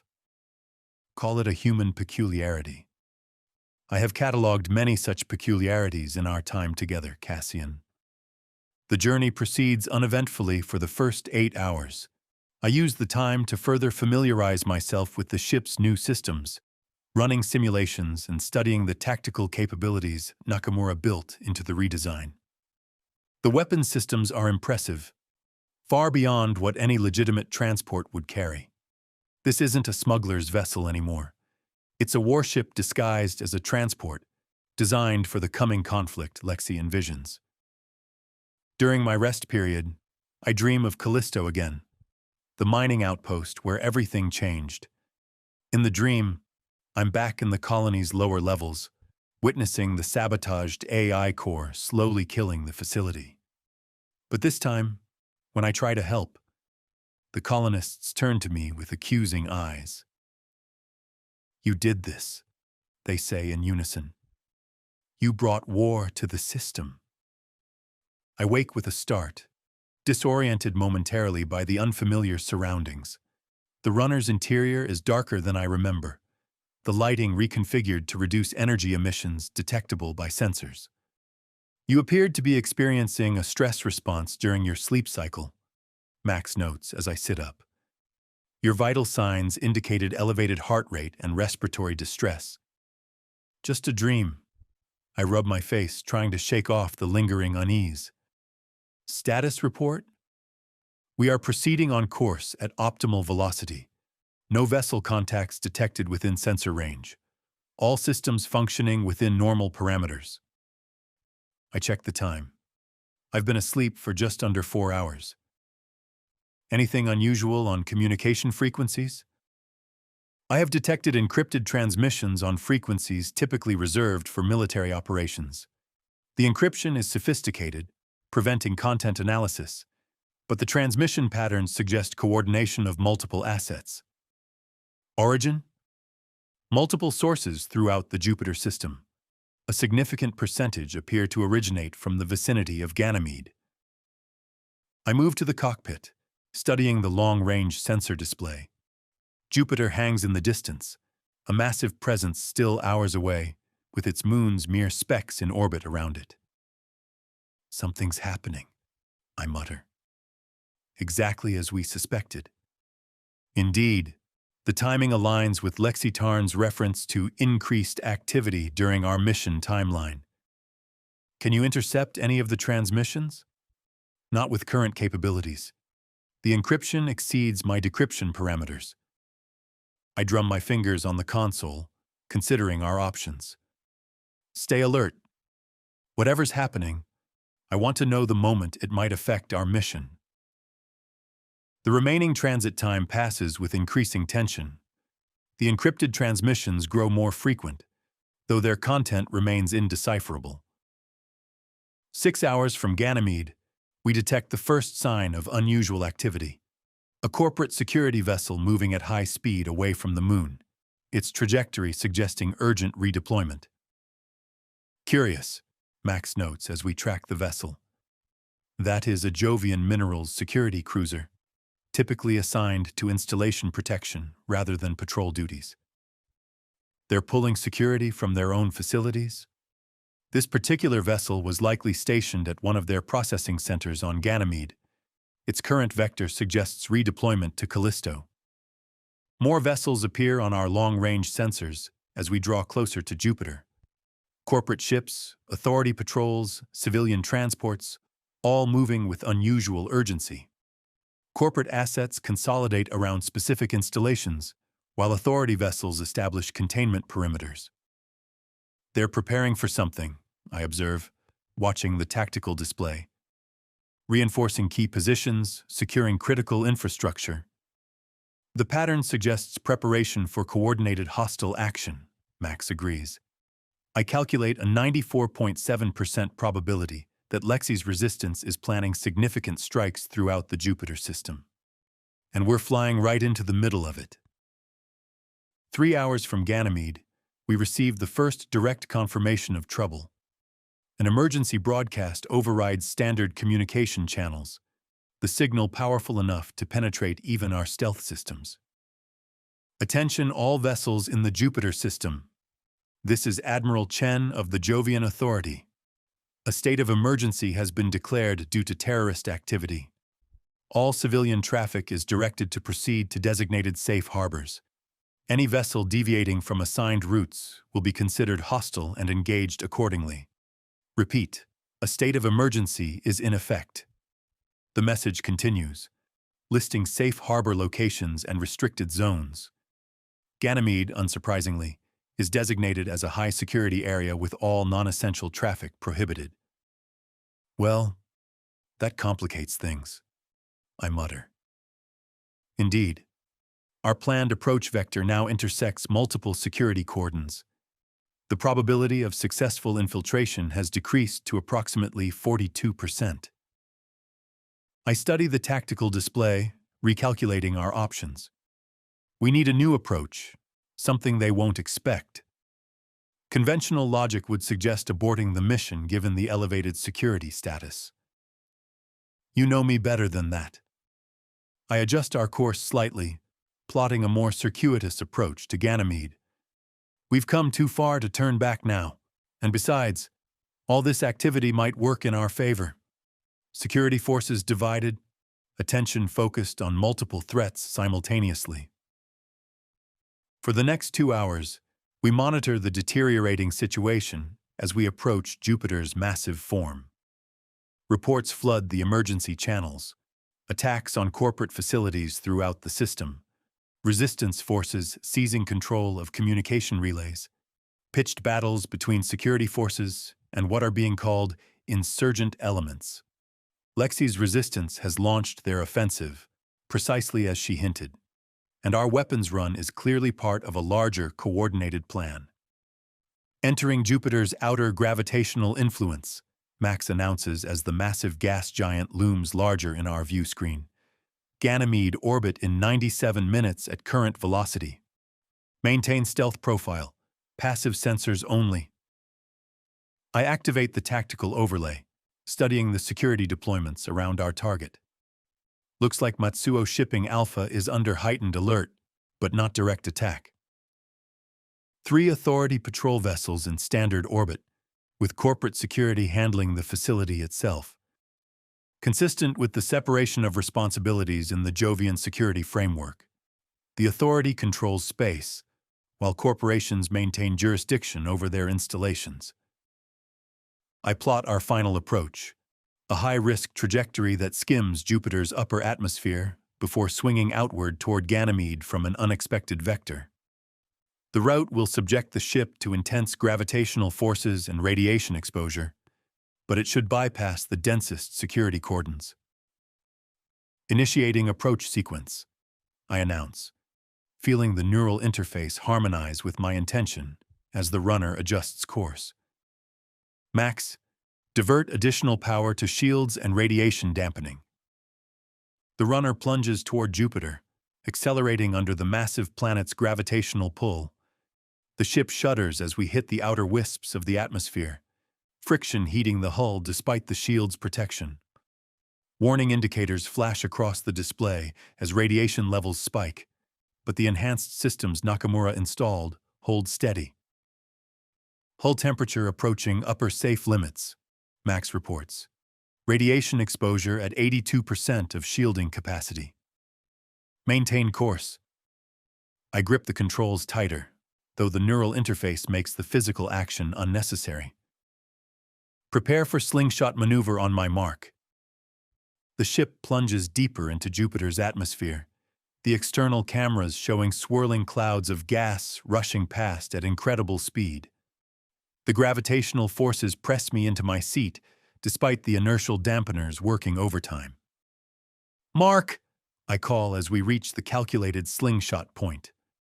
The runner's engines roar to full power, fighting against Jupiter's gravity while using it to whip us around on a new trajectory. The ship groans under the strain, but holds together as we rocket outward toward Ganymede.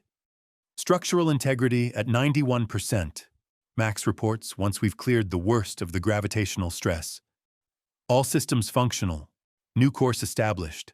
Estimated arrival at Ganymede in 17 minutes. Any sign we've been detected? Negative. Jupiter's radiation appears to have masked our passage effectively. Security vessels remain in their assigned patrol sectors. I allow myself a small smile. The old tricks still work.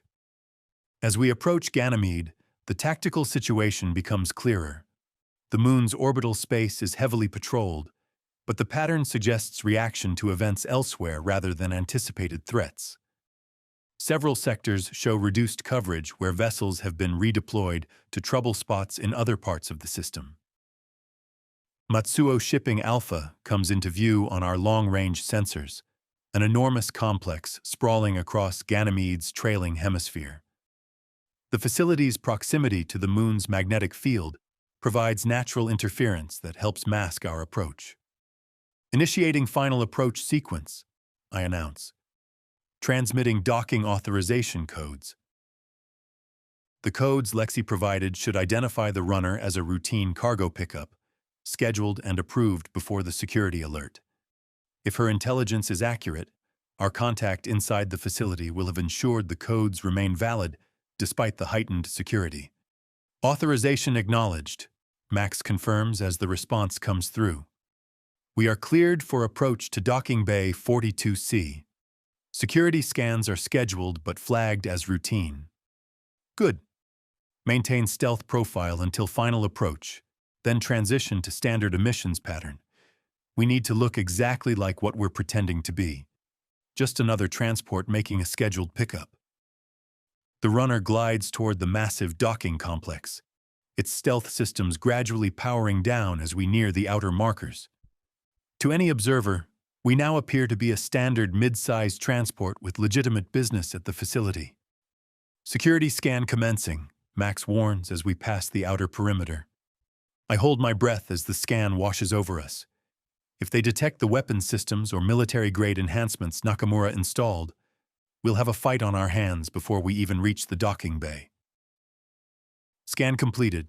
No alert status change detected. Max's tone conveys the AI equivalent of relief. It appears the runner's signature masking systems functioned as designed. The docking process proceeds smoothly, automated systems guiding us into the designated bay with mechanical precision. The massive doors close behind us as we settle onto the landing pad, sealing us off from the vacuum of space. Atmospheric equalization in progress, Max reports. External sensors detect minimal personnel movement in adjacent areas. Security presence within expected parameters for current alert status. I perform a final weapons check, ensuring my pulse pistol is charged and ready. Keep the engines on standby. If this goes sideways, we may need to make a rapid exit. The docking bay's personnel airlock cycles open, revealing a tall, severe-looking woman in what appears to be a modified Jovian authority uniform, the insignia removed, but the military bearing unmistakable. Commander Novak, I presume? I activate the runner's external speakers. Captain Voss. Her voice is crisp, professional. You're precisely on schedule despite the system-wide alert. Impressive. I aim to please. Status of the cargo? Prepared and ready for loading. I've cleared all non-essential personnel from this section under the guise of a security drill. We have approximately 28 minutes before questions are asked. I cycle the runner's cargo bay doors open. Then let's not waste time. Novak gestures, and a loading team emerges from a side entrance, guiding powered cargo sleds laden with large containment units. They work with military efficiency, transferring the cargo into the runner's hold under Novak's watchful eye. I remain at the top of the boarding ramp, observing the operation while maintaining situational awareness. The loading team is small, just 4 people besides Novak, and they move with the practiced precision of military personnel rather than dock workers. Your cargo, Novak announces once the last container is secured in the hold. 200 pulse rifles, 50 compact explosive packages, 100 tactical combat suits, and assorted support equipment. Enough to arm a significant resistance cell. Or start a small war, I observe. Her expression remains impassive. The war has already started, Captain. Today's coordinated strikes are just the opening salvo. So I've gathered from the emergency broadcasts. Seems like your resistance has been busy. Not my resistance, she corrects. I'm just a supplier, like you. An interesting distinction, but not one I have time to explore. Cargo's secure. We should... An alarm cuts through the docking bay, the lighting shifting to emergency red. Novak's hand moves instantly to the weapon at her hip. Security breach, she says tersely. Either we've been compromised, or... Attention all security personnel, a voice announces over the facility's communication system. Unauthorized access detected in Sector 7. All available units respond. Repeat, unauthorized access in Sector 7. Novak relaxes marginally. Not us. Sector 7 is on the opposite side of the facility. A diversion, I speculate. Possibly. Or another operation taking advantage of the same window. She gestures to her team. Clear out. Return to your assigned positions and maintain plausible deniability. The loading team disperses quickly, exiting through different doors to avoid drawing attention. Novak turns back to me. You need to leave now. The facility director will lock down all docking bays if the security situation escalates. Your departure window is closing. What about you? I have cover identity and legitimate reasons to be here. Go. I nod, not waiting for further encouragement. As I turn to board the runner, Novak adds, Captain Voss, watch for signals from Callisto during your return journey. Things there are about to get interesting. Before I can ask what she means, she's gone, slipping through a side door with the silent efficiency of the professional soldier she clearly is. What was that about? I mutter as I secure the boarding ramp. Insufficient data for analysis, Max responds. However, the reference to Callisto correlates with the observed redeployment of corporate vessels to that region earlier in our journey. I return to the cockpit, initiating launch procedures while pondering Novak's cryptic warning. Whatever it means, it's not our problem. We get this cargo to Freehold, then we're done with Lexi and her revolution. A prudent approach given the escalating conflict. The docking bay's massive doors begin to open as our departure clearance is processed. So far, the operation has proceeded almost exactly according to plan, a rarity in my experience, and one that makes me instinctively uneasy. As if in response to my concern, Max announces, Alert!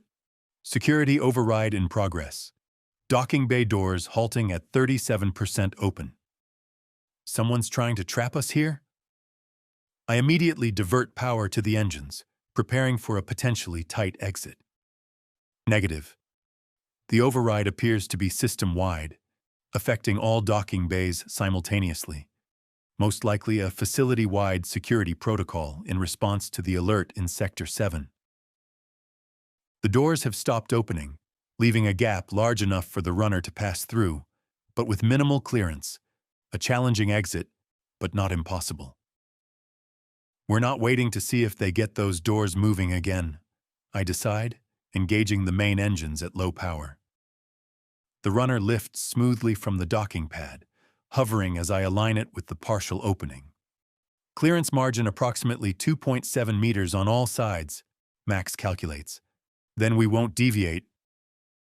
I feed more power to the engines, guiding the ship toward the opening with precise control. The neural interface makes the delicate maneuvering feel almost intuitive, the ship responding to my intentions with minimal lag. We slip through the partially opened doors with meters to spare, emerging into the space above Ganymede's surface. I immediately engage the stealth systems, the runner fading from conventional detection as we accelerate away from the docking facility. Departure successful, Max confirms. No pursuit detected. Stealth systems functioning at optimal capacity. Set course for the planned exit vector. I check the tactical display, noting with concern the increased security presence in orbit. We need to clear Ganymede's security perimeter before they realize what was in those cargo containers. The runner accelerates smoothly, following the plotted escape course that should take us through a gap in the patrol coverage. For several minutes, it seems we've made a clean getaway. Then everything changes. Multiple alert notifications detected on security channels, Max reports suddenly. Facility-wide lockdown initiated at Matsuo Shipping Alpha. Security vessels altering patrol patterns to establish containment grid. They've discovered the weapons cache is missing? Negative. The alerts reference unauthorized data access and critical security breach. It appears the incident in Sector 7 was not a diversion, but a separate operation, possibly a data theft. I stare at the tactical display as security vessels begin to converge on exit vectors from Ganymede, including our own planned route. We've been set up. Please clarify. Novak, Lexi, this whole operation, the weapons run wasn't the primary mission. It was cover for something else. The realization hits me with cold certainty. We're the distraction.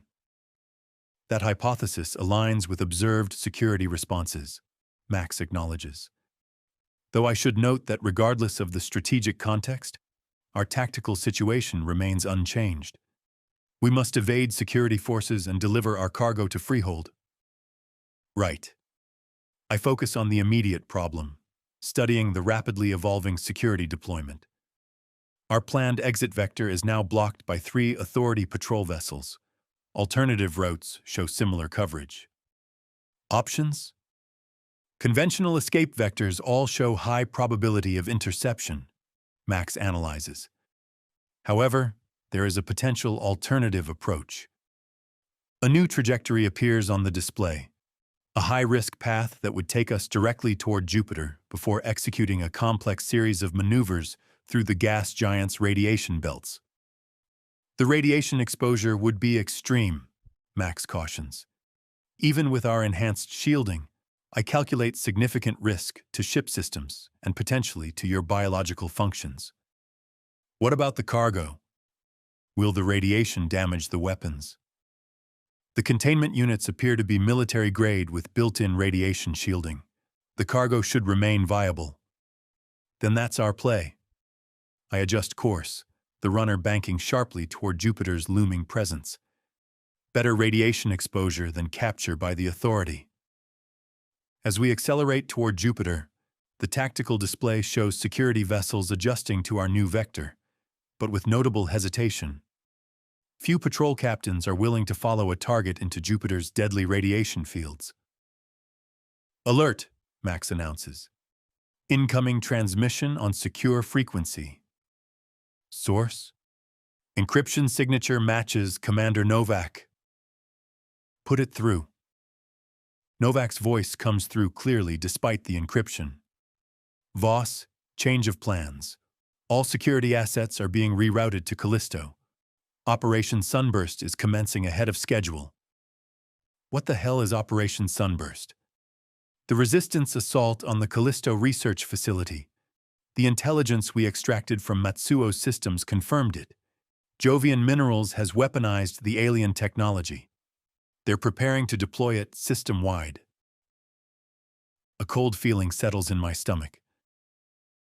The directed energy weapon Lexi mentioned. Project Prometheus. Exactly. The strike team is moving now, but they need support. Your weapons cargo is critical. My orders are to deliver to Freehold. Forget Freehold. The weapons won't matter if Jovian Minerals deploys Prometheus. Get to these coordinates on Callisto. The resistance forces will meet you there. Data streams across our system as Novak transmits the coordinates. Before I can respond, she adds, "This is bigger than all of us, Voss. Make the right choice." The transmission ends abruptly. I stare at the coordinates now displayed on our navigation system. A remote location on Callisto's far side. away from the main corporate facilities, but close enough for rapid deployment. Well, this is a significant deviation from our contracted mission parameters, Max observes with characteristic understatement. You think? I check the tactical display again. Security vessels are breaking off pursuit, redeploying toward Callisto just as Novak indicated. Everyone's rushing to Callisto. Something big is definitely happening there. The logical course of action would be to maintain our original mission parameters and deliver the cargo to Freehold as agreed with Lexi Tarn. Logical, sure. But if what Novak says is true, and Jovian Minerals is about to deploy a weapon based on the alien technology, I trail off, considering the implications. The potential casualties would be significant, Max concludes, particularly among civilian populations in independent habitats lacking corporate-grade defense systems. I run a hand through my hair, faced with a decision I never wanted to make. My deal with Lexi was simple. Deliver the weapons to Freehold, get the runner back free and clear. Diverting to Callisto means risking everything for a cause I've explicitly avoided joining. And yet, what would you do? I ask Max. If the choice was yours? As I have stated previously, my programming does not accommodate the full range of human ethical considerations necessary for such a choice. And as I've told you before, that's a cop-out. You have opinions on everything else. A pause, then. Based on available data regarding Project Prometheus and its potential applications, I calculate that preventing its deployment would save significantly more lives than delivering weapons to Freehold for future resistance operations. From a purely utilitarian perspective, the Callisto option presents the greater potential benefit. Not to mention we'd be right back where this all started. A poetic symmetry that I'm sure would appeal to human aesthetic sensibilities, though it does not factor into my analysis. Despite everything, I find myself smiling at Max's dry delivery. Set course for Callisto. Let's see what all the fuss is about. The runner changes direction yet again, arcing through Jupiter's radiation belt before establishing a new trajectory toward the distant moon, where my involvement in this mess began. The ship handles the maneuver with ease, its enhanced systems compensating for the gravitational stresses and radiation exposure. ETA to Callisto coordinates? Approximately 3 hours at maximum safe velocity, Max calculates. Though I should note that radiation exposure during our Jupiter passage has affected some secondary systems. Power fluctuations are likely. Can we maintain stealth capability? Affirmative, though at reduced efficiency. Detection probability increases to approximately 18% at standard scanning range. Better odds than most of my previous jobs, at least. I settle in for the transit, monitoring the tactical channels as security forces from throughout the Jupiter system converge on Callisto. Whatever is happening there, it's drawn the attention of every major player in the system. 2 hours into our journey, the situation clarifies as emergency broadcasts update with new information. The Resistance has launched a major assault on the Jovian Minerals research facility on Callisto, the same outpost where I first encountered the alien technology. Corporate security forces are responding in force, with authority vessels establishing a containment perimeter around the moon. This is a full-scale battle, I observe, watching vessel movements on the tactical display. Not just a raid or surgical strike. Affirmative. Engagement patterns suggest approximately 200 to 250 resistance combatants, with at least 7 armed vessels engaging corporate security forces numbering approximately 500 personnel with 12 support craft. Odds? Unfavorable for resistance forces in a conventional analysis. However, tactical surprise and possible inside support may provide temporary advantages. As we draw closer to Callisto, the runner's enhanced sensors begin to pick up details of the conflict. The research facility that once housed the mining outpost's operations center is now a battleground, with resistance forces having seized the outer perimeter, but struggling to penetrate the inner security cordons. "That's where they're keeping it," I murmur, studying the facility schematic. "Project Prometheus, in the secure labs beneath the main complex." The coordinates Novak provided lead to a ravine approximately 15 kilometers from the main facility, a natural formation deep enough to provide cover for a small ship like the Runner. As we approach, sensors detect multiple life signs and smaller vehicles concealed within the formation. "The Resistance Reinforcement Team, presumably," Max notes. I initiate landing procedures, guiding the Runner into the ravine with careful precision. The narrow space leaves little room for error, but the ship responds perfectly to my commands through the neural interface. We touch down at the designated coordinates, the landing struts adjusting automatically to the uneven terrain. "We've arrived," I announce unnecessarily. "Now what?" My question is answered by a series of flashing lights at the ravine's edge, signal lamps used by the resistance forces to communicate without radio transmissions that might be detected. The pattern is simple: approach, friendly, urgent. "I believe they are requesting your presence outside the ship," Max interprets. "Keep the engines on standby," I instruct, checking my pulse pistol one final time. "And be ready to extract us in a hurry if needed." I cycle through the airlock, the Runner's external sensors confirming that Callisto's thin atmosphere has been supplemented in this area by portable field generators, enough to allow brief exposure without a full environment suit. As I descend the boarding ramp, a figure detaches from the shadows at the ravine's edge.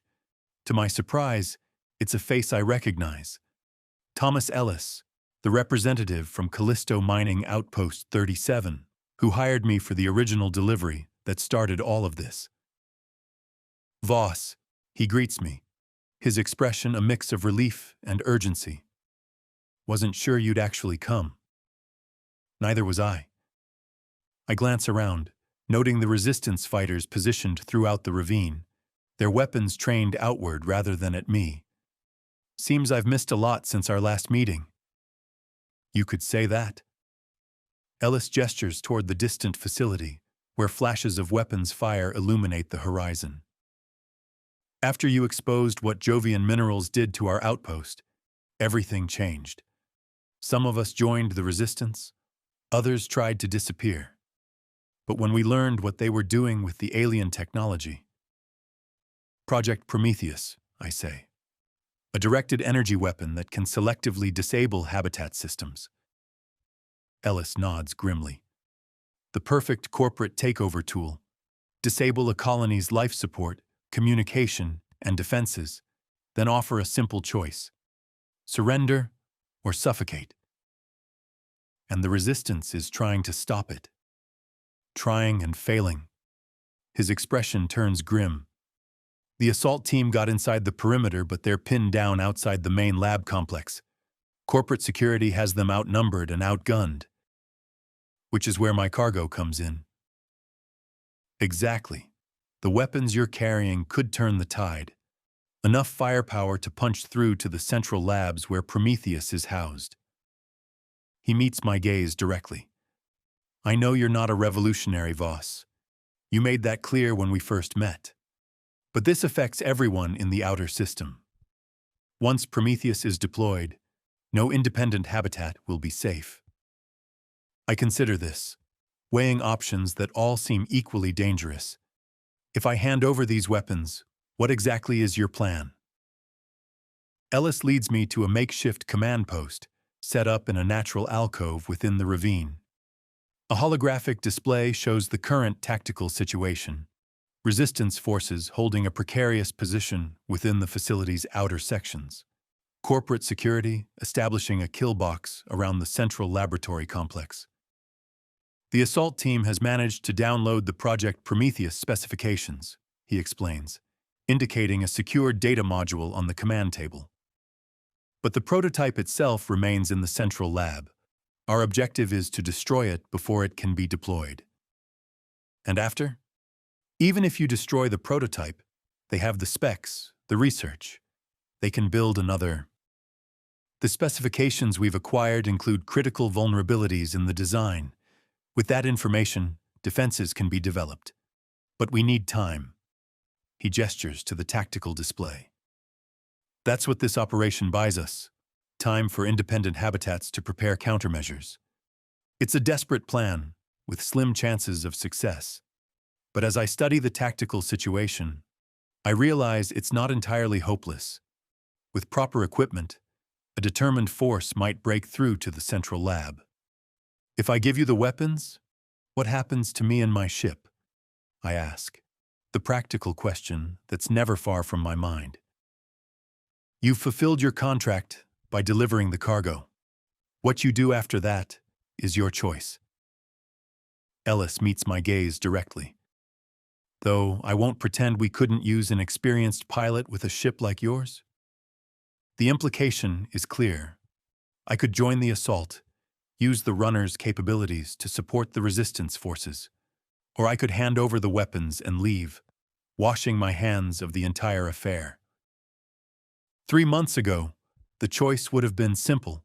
Take the payment, complete the job, move on. But that was before Callisto, before I saw what the corporations were willing to do in their pursuit of power and profit. I need to confer with my ship, I say, a statement that would sound bizarre to anyone not familiar with Max. Ellis nods, apparently unsurprised. Make it quick. The assault team won't hold their position much longer without reinforcement.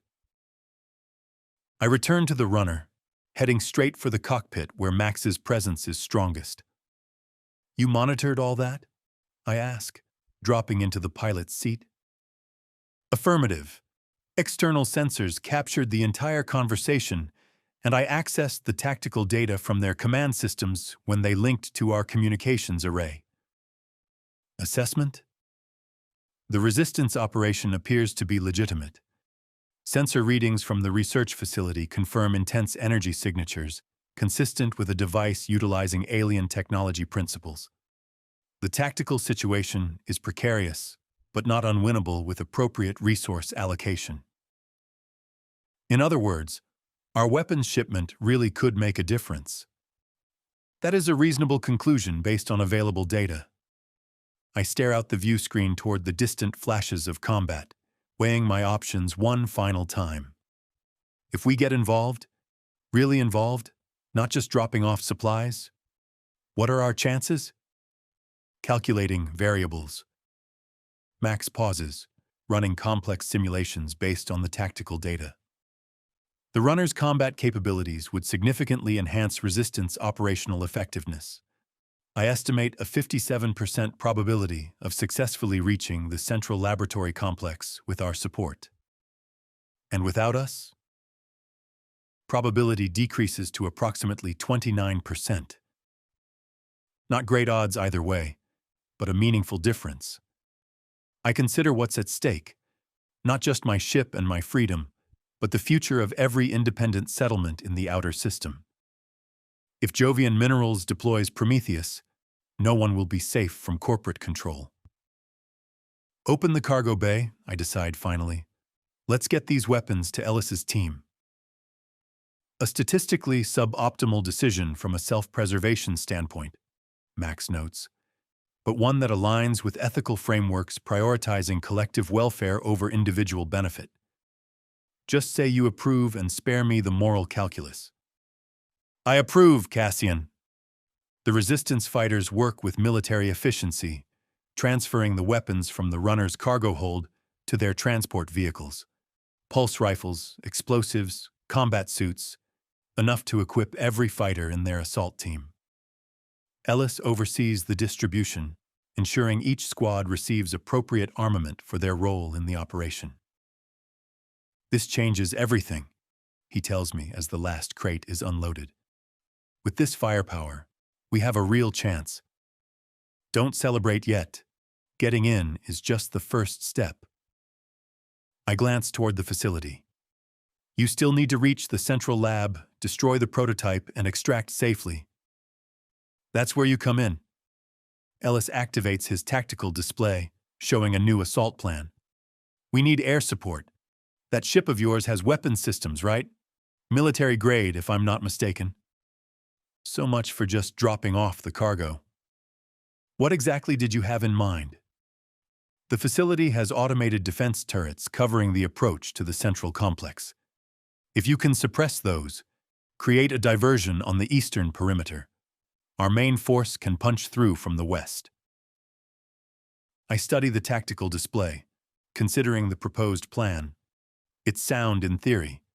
The runner's stealth capabilities would allow us to approach undetected, and the weapon systems could certainly handle the defense turrets.